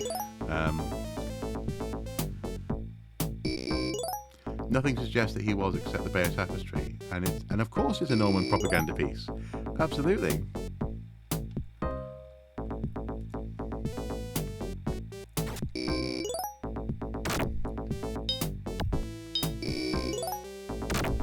There we go. Now, of course, I'm not suggesting, if this ever comes up in the future, I'm not suggesting that any people watching my streams or observing my videos who are Catholic have to toss out articles of faith that they hold dear. But it can act as a barrier to discussion of a more fundamental nature. So if you're talking to someone about, for example, a religious conversation, does God exist? And the person you're talking to is hanging an awful lot of this on whether or not the marriage of Mary and Joseph went on to be, unconsummated or whatever, then you're kind of missing the bigger picture, aren't you? The possibility of a bigger picture and a bigger conversation. And that's my point, I suppose, when it comes to history as well. You run the risk of getting caught up on beloved details when the broader swathe is probably what matters more in terms of whatever it is that you're discussing. Right. So I've got 33F. 33 food. I will eat a little bit more food. Yeah, that's good. 42. And then there's a little bit of... Oh, the robot is on top of the armour. That's better not just be leather armour, or I will not be happy. Oh wow, he's really doing a number on me. Use brown potion, heal potion. Excellent. I always wondered how and even as a kid, how an axe can have much of an effect on one of these robots. There we go. You destroyed the robot. Please don't just be leather armor. Ring armor? Oh! Yes, please. I see. And now he's got some chain armor on, which is quite nice, isn't it? Really cool. And there are always ways to make religion compatible with scientific facts. You just have to interpret figuratively and nitpick a little. But that has allowed it to evolve. It has allowed it to evolve. But also as well, it's interesting how, and again, this is where an archaeological or historical perspective can be one that you take on as a matter of habit, but also you need to be aware of that most people don't think, actually genuinely, I don't mean this as an insult, they have no reason to think about things from certain perspectives. So one of those perspectives being the simple fact that the history of anything is a history of change. And I'm sure I've talked about this before on a live stream. If things didn't change and hadn't changed, then you would not necessarily know that there had been a historical progression, if that makes sense. There'd be no story to tell. And so simple things like the rules of religious bodies, I'm not just talking about Christianity, but any religion, they have changed over time. How people meet, how people dress, how people eat, who they marry, when they marry, all this sort of stuff has always been subject to ongoing change. And I don't find that particularly threatening. But I think a lot of people do, and I think people, again, it can get in the way of, as I say, more important conversations about, for example, in this instance, historical discussions. I mean, as on a tour, if I had a religious belief when discussing the two cathedrals in Newcastle, I point out that I don't, but you can't talk about history without recognising religion's role in it. undoubtedly, and I mean, again, I've had people on social media, in particular on the Facebook page, and they tend to be students. You can tell that they're first or second year students who are, you know, a little bit like youngsters, teenagers when they're in love. No one's ever thought this before, or felt this before. Oh, it's all new. No, it's new to you, love. It's new to you, dear. Young man. You know, you'll have people go, if only we, you know, make a statement like, if only we could get rid of all aspects of ritual from discussion about human behavior, then we would be, you know, we would be doing humanity a real service. That's just such nonsense. Not only are the vast majority of humans on this planet religious, to some extent, but also all humans have ritual, for goodness sake. Even if that ritual is only brushing your teeth or having a Friday afternoon treat or something, you know, on the way home from a hard day's work, or training for sport. You know, I mean, ritual defines so much of how we live. So yeah, you can't talk about the past without talking about at least ritual and other people's beliefs, if not your own. You know.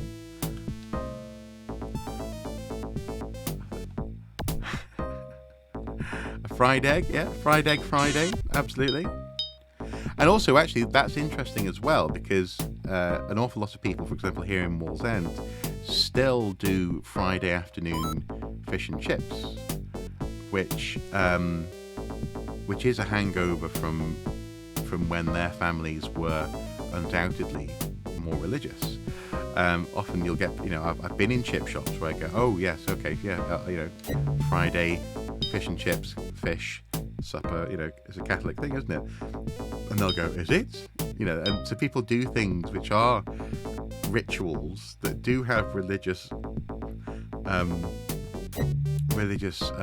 origins, and they've completely forgotten why they do it, or what they're doing, or what it might look like it means to historians in the future, you know, that kind of thing. Precisely, yeah. Friday fish supper. It's so common, and yet it's a papal edict. I think it went out of fashion for a little while, but then it came back again. Heal potion again. Need to kill some of these jellies, slimes. Oh, amoeba. An amoeba now, because they're red. Crikey.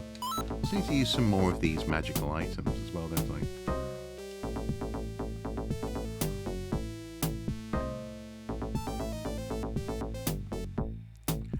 So, I mean, very early on in the Arcosoup YouTube channel,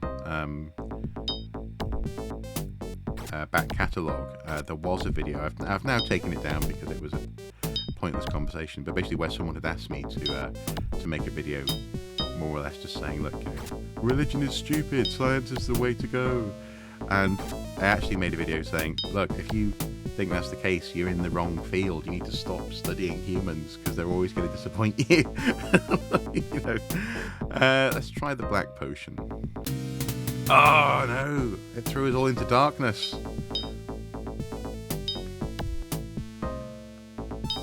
Well, that's not good. Let's try a blue scroll. Items have appeared in the darkness and have been killed. Ah, rats. Thank Crunchy, it's Friday. Oh, okay. Interesting. Did that start a similar sort of issue to... Oh, there you go. There is persistence between runs. Sorry, Smig. So I'm level 5 leader. I've lost my chain shirt though. But that's not bad, is it? Again, I do love the game, but I play it increasingly intermittently over the years. But yes, was there any issues with the Crunchy, thank Crunchy it's Friday, along the lines of the Greg's sausage roll appearing? Streamer lighter chat. I do absolutely adore your all or nothing takes on streamer behaviour to make it. You hold me to account. Exactly. Cancelled. Hashtag cancelled. But yes, I remember when the sausage roll was in the manger, wasn't it? And people went nuts over that. I think that's unbelievable. No, not unbelievable. That's entirely believable, though.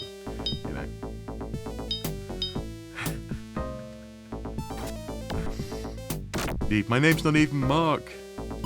What? Say what? Oh, I've lost my chain armor though. That sucks. Maybe be able to get some back. Let's try out some scrolls. Use red scroll. The monsters are confused. Well, this guy doesn't seem too confused, this ninja.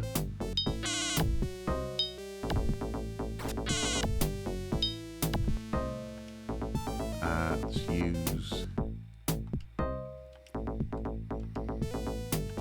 use a ring, shall we? Red ring. We begin to feel much better. Interesting. So what does it do? Lightning ring. Black ring. What does that ring do? A power-up ring. Okay. Oh, come on. Living ninjas.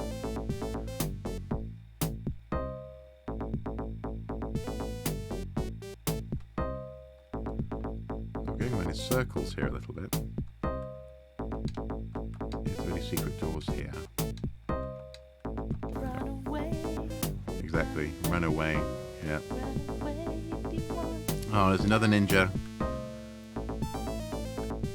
Gherkin.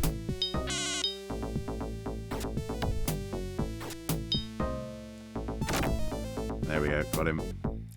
We got him. Ladies and gentlemen, we got him.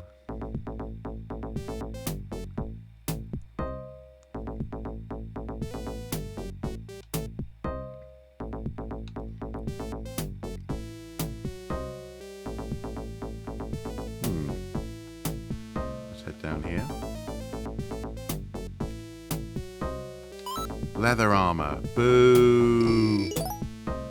Boo! I want some ring armor.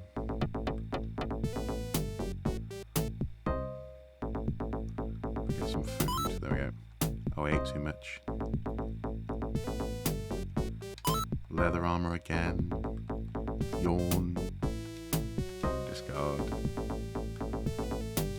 Leather armor again. Discard. Ruth is always watching. Yeah. Yeah, like I say, she was gutted that she couldn't stream today. She did say she felt like she was being rubbish, and we were like, no, not at all.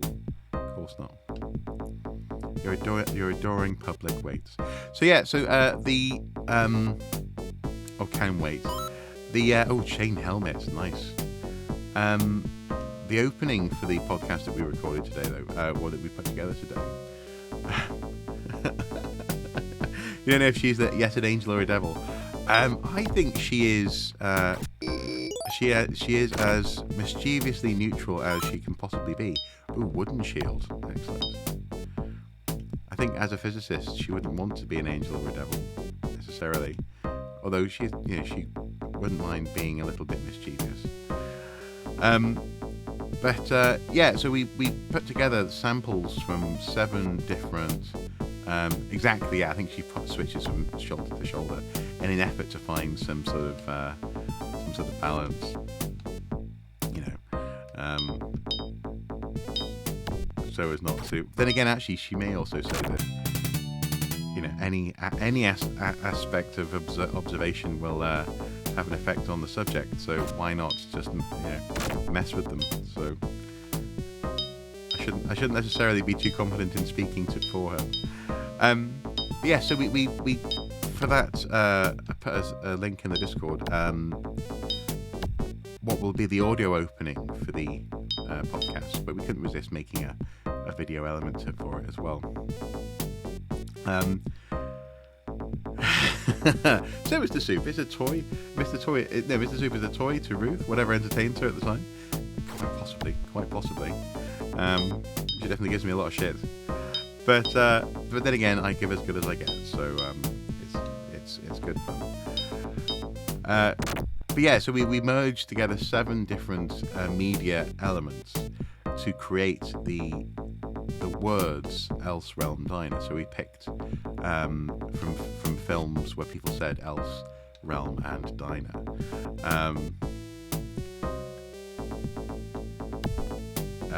So there's Han Solo saying, there's good against remotes and good against the remotes, kid, but good against the living, that's something else.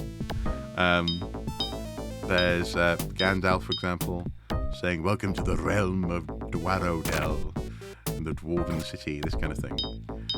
And we sort of overlapped different elements with these words in to create this sort of undulating signal where a message nonetheless comes through. So it was fun. We had a really good fun. Yeah, cassette boy mashup type thing, but a little bit more surreal, a little bit more sort of. We were going for like the Outer Limits or the Twilight Zone, that kind of thing.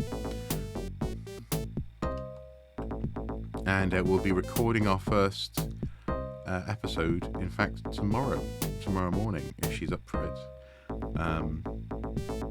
She said regardless she should be awake because she has a Zoom call with her brothers in the morning.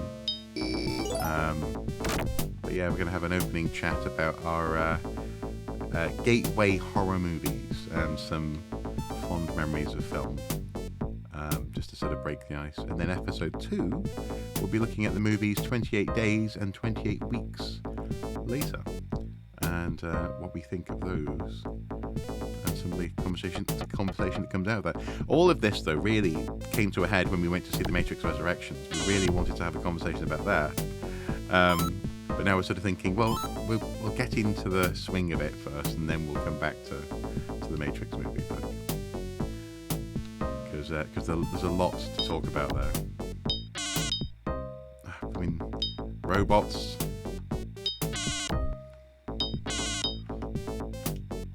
Let's see. Lightning ring. I wonder what the lightning ring actually does, because there's no lightning occurring.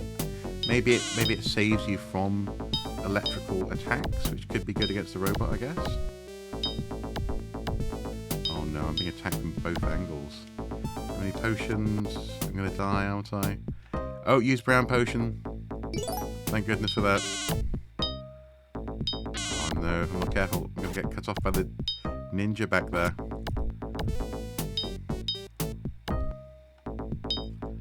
They had a grenade.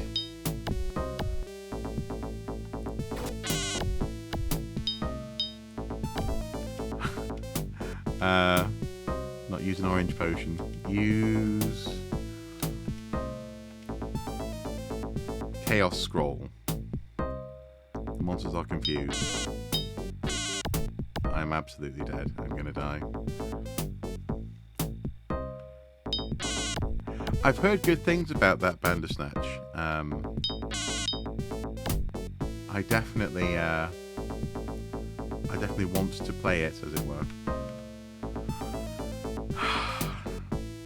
I'm so dead. Blue scroll. Items have appeared from the darkness. No, there you go. Dead. Dead as a doornail. So I'll go one more time before I die again, and maybe call time around 1 o'clock, possibly. That'll be roughly a 3-hour stream. Good length. We've had a good chat though. It's been fun. Right. Green ring. Red ring.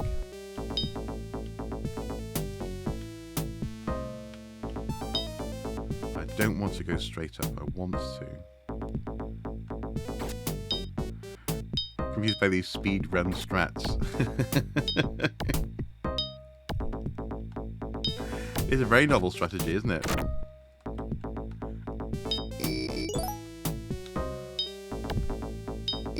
Yeah, sometimes I'll have to get a mug or something at some point that says "World's Worst Speedrunner." That would be fun.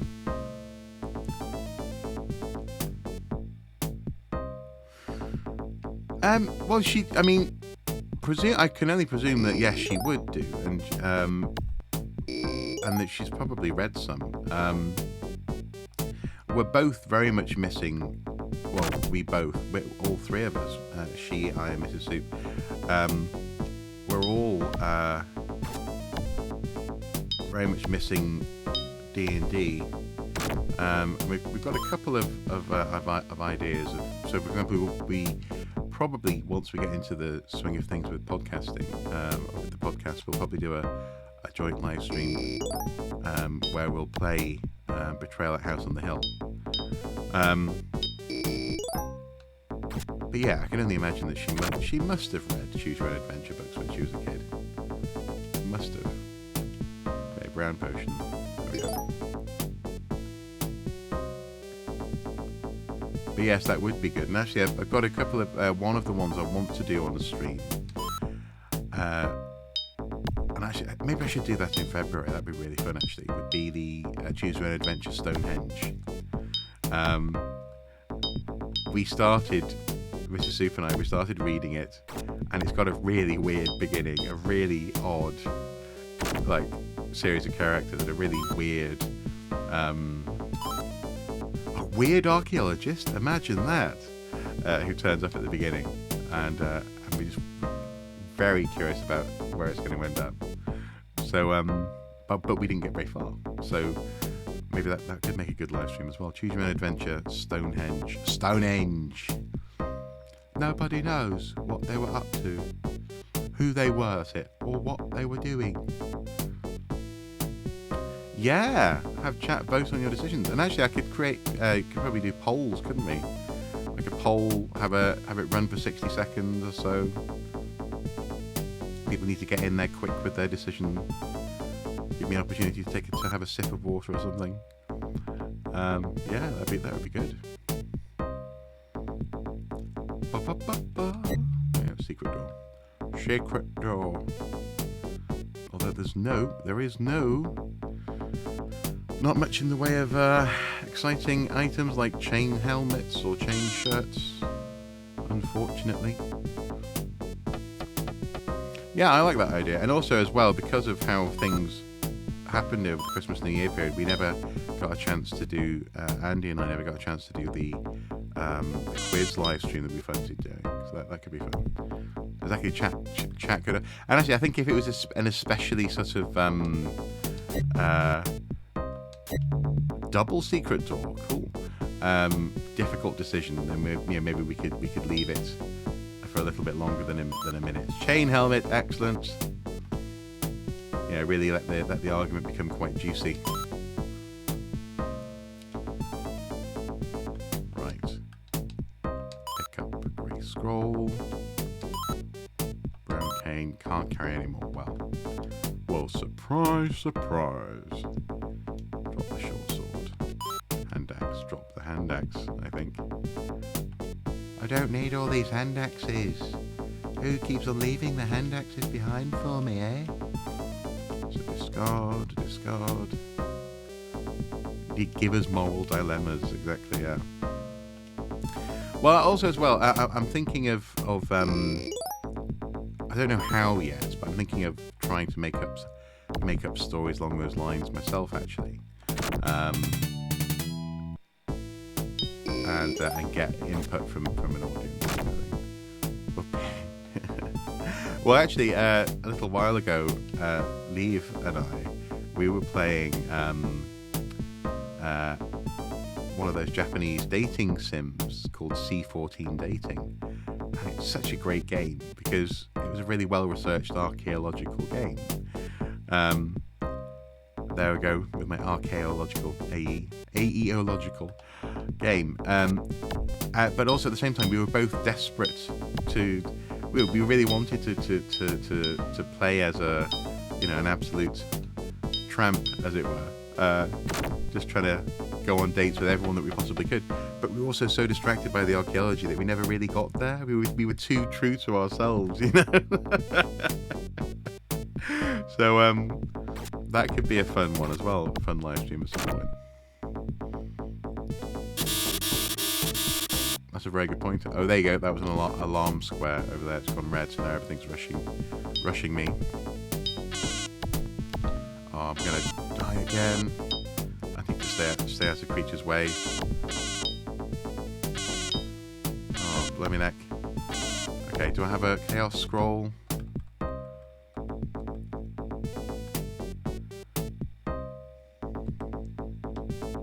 Use. It's red, isn't it? The monsters are confused. There we go. That's more like it. Phew! Thank goodness for the Chaos Scroll. Should we use the orange ring? Have we tried an orange ring yet? Oh, what does that do? It is the food ring. Nice. Okay.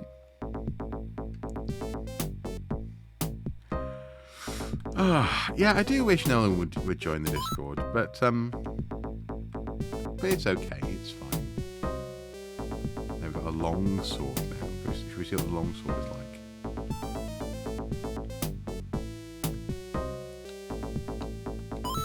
Two long swords. Can we dual wield? That'd be cool.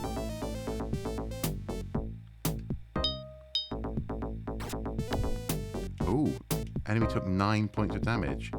But that's only a 4-point weapon, so I think, again, gotta stay with the hand axe. Hand axe is still better.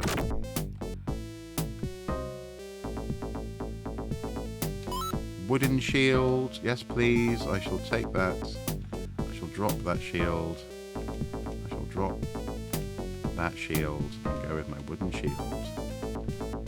Excellent. Excellent.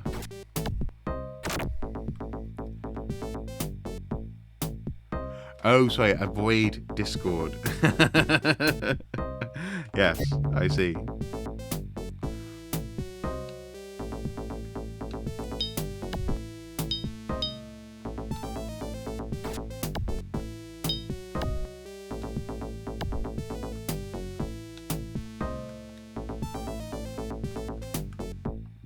This green bat creature is really...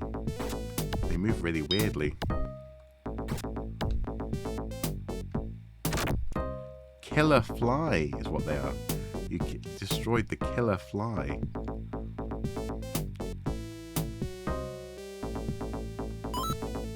Can't carry any more canes. Discard. Yellow cane. Actually, well, no. Why do we...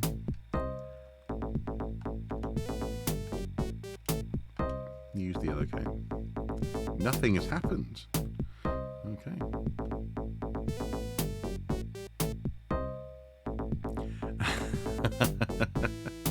Yeah, okay. If the music does haunt your dreams, you may curse me in the morning. If I get a black dot on my hand or something, I'll know that I've been marked. To be fair, it doesn't tend to stick in my head, this music, so I think we tend to be okay. I tend to be okay. So now, we still haven't changed the colour of the floor yet. I thought we would have by now.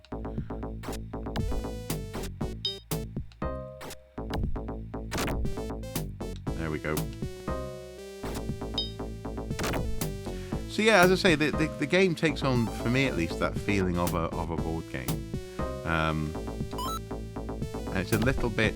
I mean, also, of course, growing up, before I knew that these things existed as games, there was things like Nightmare on the TV, which I have a Nightmare Choose Your Own Adventure book. When I saw that in a shop a couple of years ago, I jumped on it. It was just, I had to have a Nightmare Choose Your Own Adventure book. And if I'd known that those things existed when I was a kid, I would have been astonished. So it's funny how think RPGs have affected so much of entertainment that actually an awful lot of people I think are probably fans of an RPG or would be fans of an RPG who don't know it. They just don't know it yet. There are people who have played D&D, and there are people who are people who love D&D and people who simply haven't played it yet. For example, yeah. That said, though, I do also know that there are people who don't like D&D, so I'm not. That's a bit of a broad statement to make. Choose Your Own Adventure is a brand, yeah. It's a brand, but it's a little bit like the word Hoover. It became synonymous with the machine itself. And so Choose Your Own Adventure, for example, there's Find Your Fate, which is a series that told stories about Indiana Jones adventures. And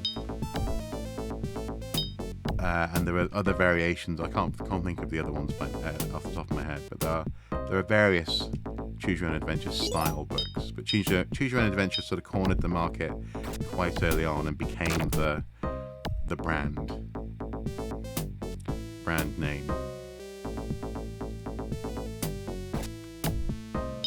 Two of my favourite Choose Your Own Adventures of all time were actually tiny little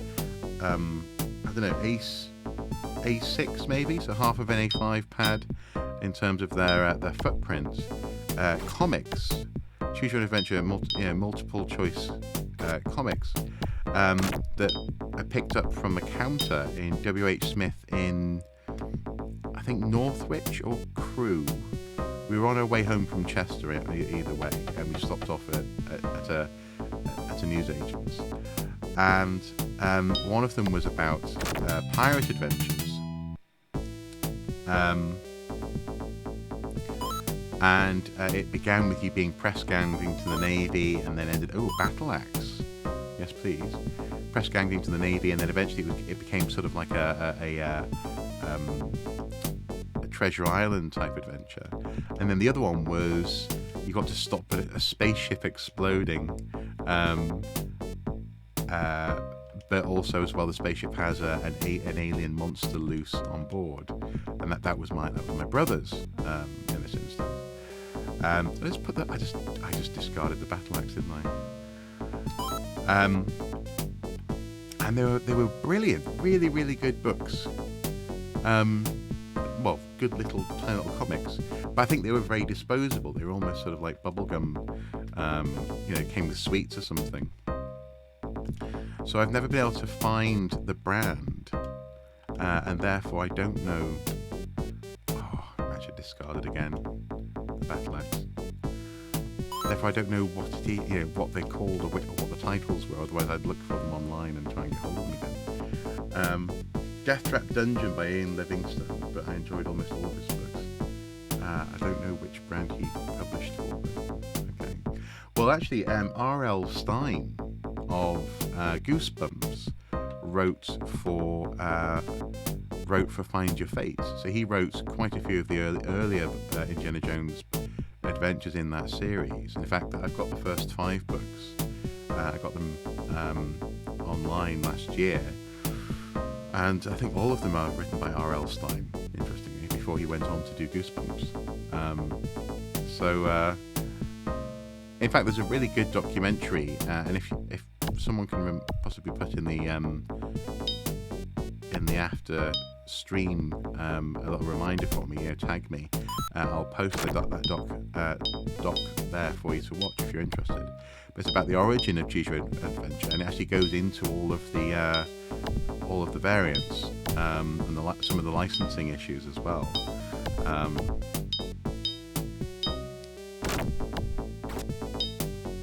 Come on, you killer fly. So we're on level 9, so for floor 9, we've reached the rank of soldier. Not doing too badly. Famous last words though. There we go.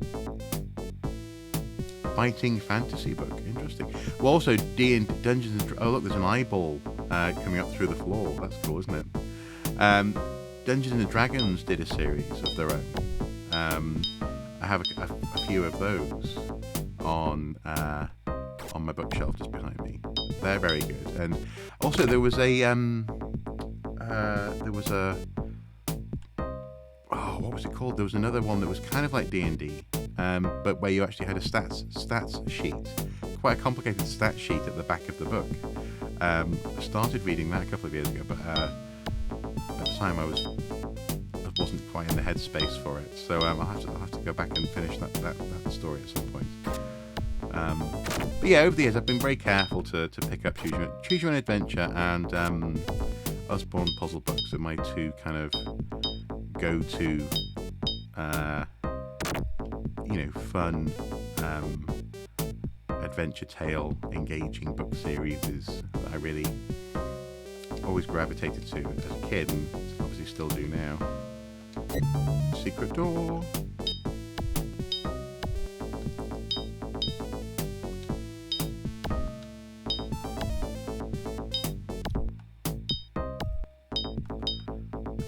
Come on.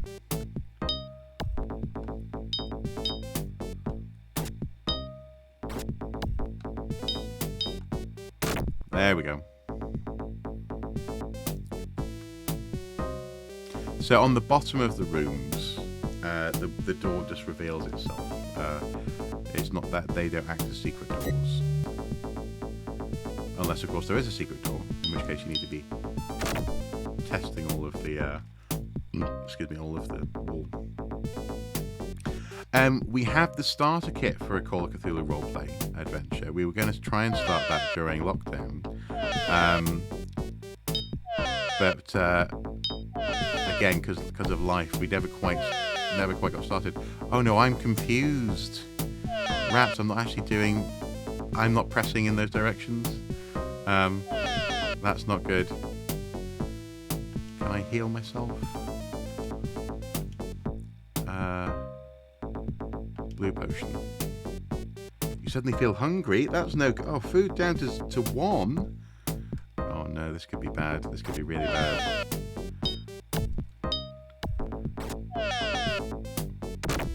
Okay, I need to go back and get some food, but... I'm still walking in the opposite direction to... It's not even the opposite direction, it just sort of generates random directions based on which way I push.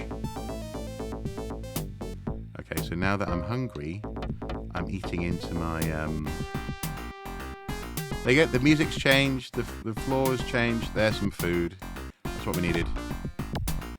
Thank goodness for that. Right. I need to get some space. And just try and regather myself. This is one massive floor. Okay, can I confuse the enemies? Chaos scroll. Yes, I can. Okay, that's good.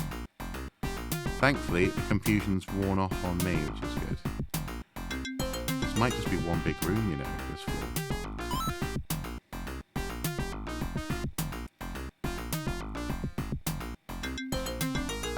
But yeah, so we started looking into playing Call of Cthulhu. Oh, large shield, great. And there's a really great series online, really, really great series online, Introduction to Call of Cthulhu as a role-playing game, and its similarities, but also crucially, oh, that bag of gold is an enemy. Naughty bag of gold. You know what? I'm just going to go up a level. I'm just going to go up to level 11. I'm not sure I can... Or maybe not. Okay, no, okay, I'll go. I'll cast another Chaos Scroll. The monsters are confused. Really great series, but again, we just never quite got around to finishing it. Green cane? All the monsters forgot all of their magic. That's useful, isn't it? Well, that looks like this monster is casting magic on me, though.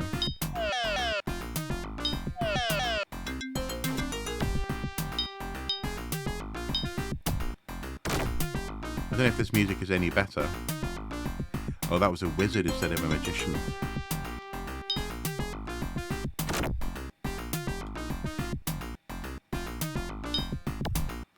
So yeah, it's probably worthwhile killing some of the monsters on this floor just before I go up a level.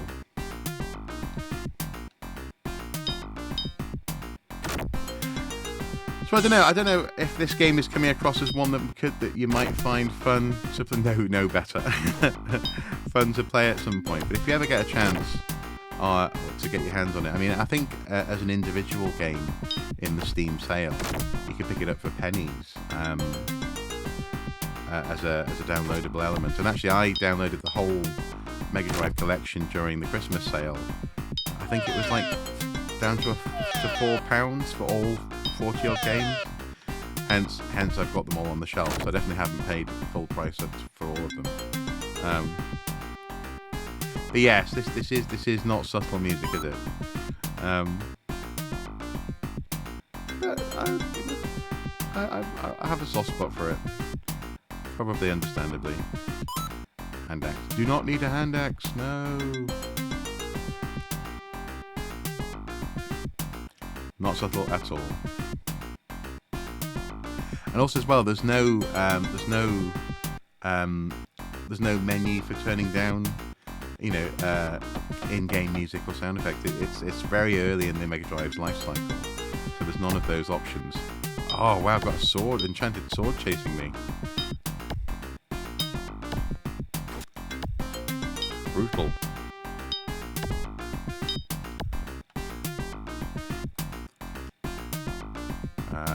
No, not the scroll. Oh, I haven't got a brown potion either.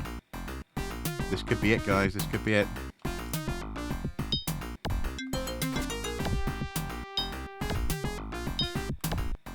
Yeah, that's it. That's me dead. And now there's 5 people at my funeral, as opposed to 4. So I got a little bit more gold than I had before. Oh no! Oh no! Oh no! Oh no! Indeed. I really want to press continue. I really do, but I shan't. I'll leave it there. I'll go to bed. I think 1:12 But it's been fun. It's been a good Saturday night. Thank you for turning up. When Ruth and I do live stream, we're thinking of streaming from 8 o'clock. So a bit earlier than my normal starting time, and it could go on to midnight, or it could stop at 10. I guess it just depends on particularly how she's feeling about it. But I can't imagine we'll only do 2 hours though. Surely there'll be plenty of games to play. But yeah, Fatal Labyrinth, Sega, 1991, a nice bit of fun. And actually, just before I leave you, just before I love you and leave you, as they say, let me just check the Choose Your Own Adventure section here for that one which had the... there we go. So this one, it was... interesting. This guy, let me just exit this game because it's going to drive me nuts otherwise. Because obviously you can't hear it anymore, but I can. Shadows of Doom, and the series was Stephen Thrave's compact adventure game books. This guy, and it had this sort of demon thing on the front. Comes with adventure cards. Go on. Can we read that? Yeah. Adventure cards. And there's a map in the front. There's all these stats and sort of enemy stuff on a fold-out element in the front of the book. And I think in the back you had, again, more elements. Like book elements, scorecards, combat charts. So it's... you can have some really complex, and also it had illustrations and choose, obviously, turn to number 40 or 42 or something. So that's sort of complex achievement. And then I also have on the same shelf. I'm going to show you all my Choose Your Own Adventure books. But actually, there are a few different types of them. Quite a few. Ian Livingstone, I think you mentioned Ian Livingstone. Island of the Lizard King. There's that guy there. That one's much more traditional, although there is a dice rolling element actually for killing creatures in that game, so you can roll dice to proceed. Steve Jackson and Ian Livingston on that one. The Warlock of Firetop Mountain, and then I've got 3 or 4 of these D&D. So this is D&D Endless Quest book. So I'm trying not to get too much glare on the... No, that's lots of glare. That's better. Endless Quest book. So Pillars of Pentagon and Dungeon of Dread, and I think I might have Firetop Mountain actually. Just have a quick look.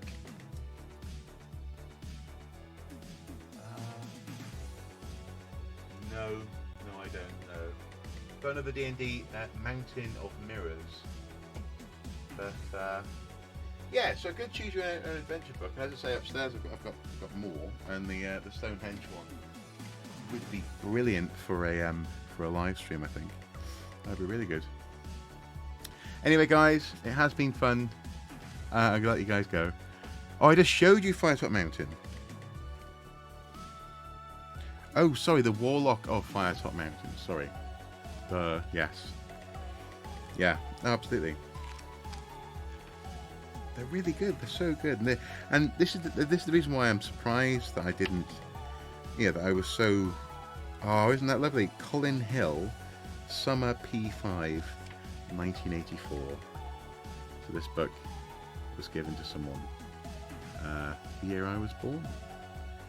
It's in really good condition, all things considered. Need to sleep if you've already forgotten. I might need to sleep. Yeah, no, I'm amazed, therefore, that I was so intimidated by the notion of going and playing Dungeons and Dragons. Mainly because I didn't fully know what D&D was, you know, and yet it's everywhere in terms of the computer games that I enjoyed, the books I absolutely loved reading as a kid, you know, they were all over the place. And also, as you say, in school, they were a very welcome distraction, especially during break time, you know, maybe on a rainy day or something. You could be in the library going on an adventure. And then, like I say, there's my whole shelf of Usbun puzzle books as well. I wonder if there's an Usbun puzzle book equivalent sort of app presence, you know, on Kindle or on smartphones. That might be worth looking into.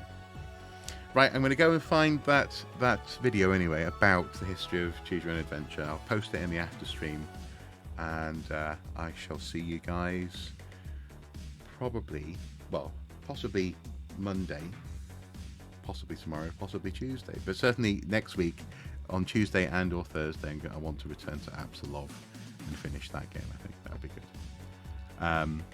Yeah, P5 would have been his tutor group. Yeah, absolutely. Yeah. Yep. So lovely. I had a limited offer because they had to be translated for me at the time. Yeah. No, that makes sense. It's funny. There were I seem to recall there was some of these were also translated into Welsh in our libraries as well, which is fun, which is quite good. To show my cousins, for example, from Liverpool, you know, here, read this. What do you choose? What do you choose? Pop quiz, hotshot. And on that Speed movie reference, I'll head off. I'll find that link for you. I'll post it in the after stream section on Discord. Take care, guys. It has been fun, and I shall see you next time. Good night, all. Good night.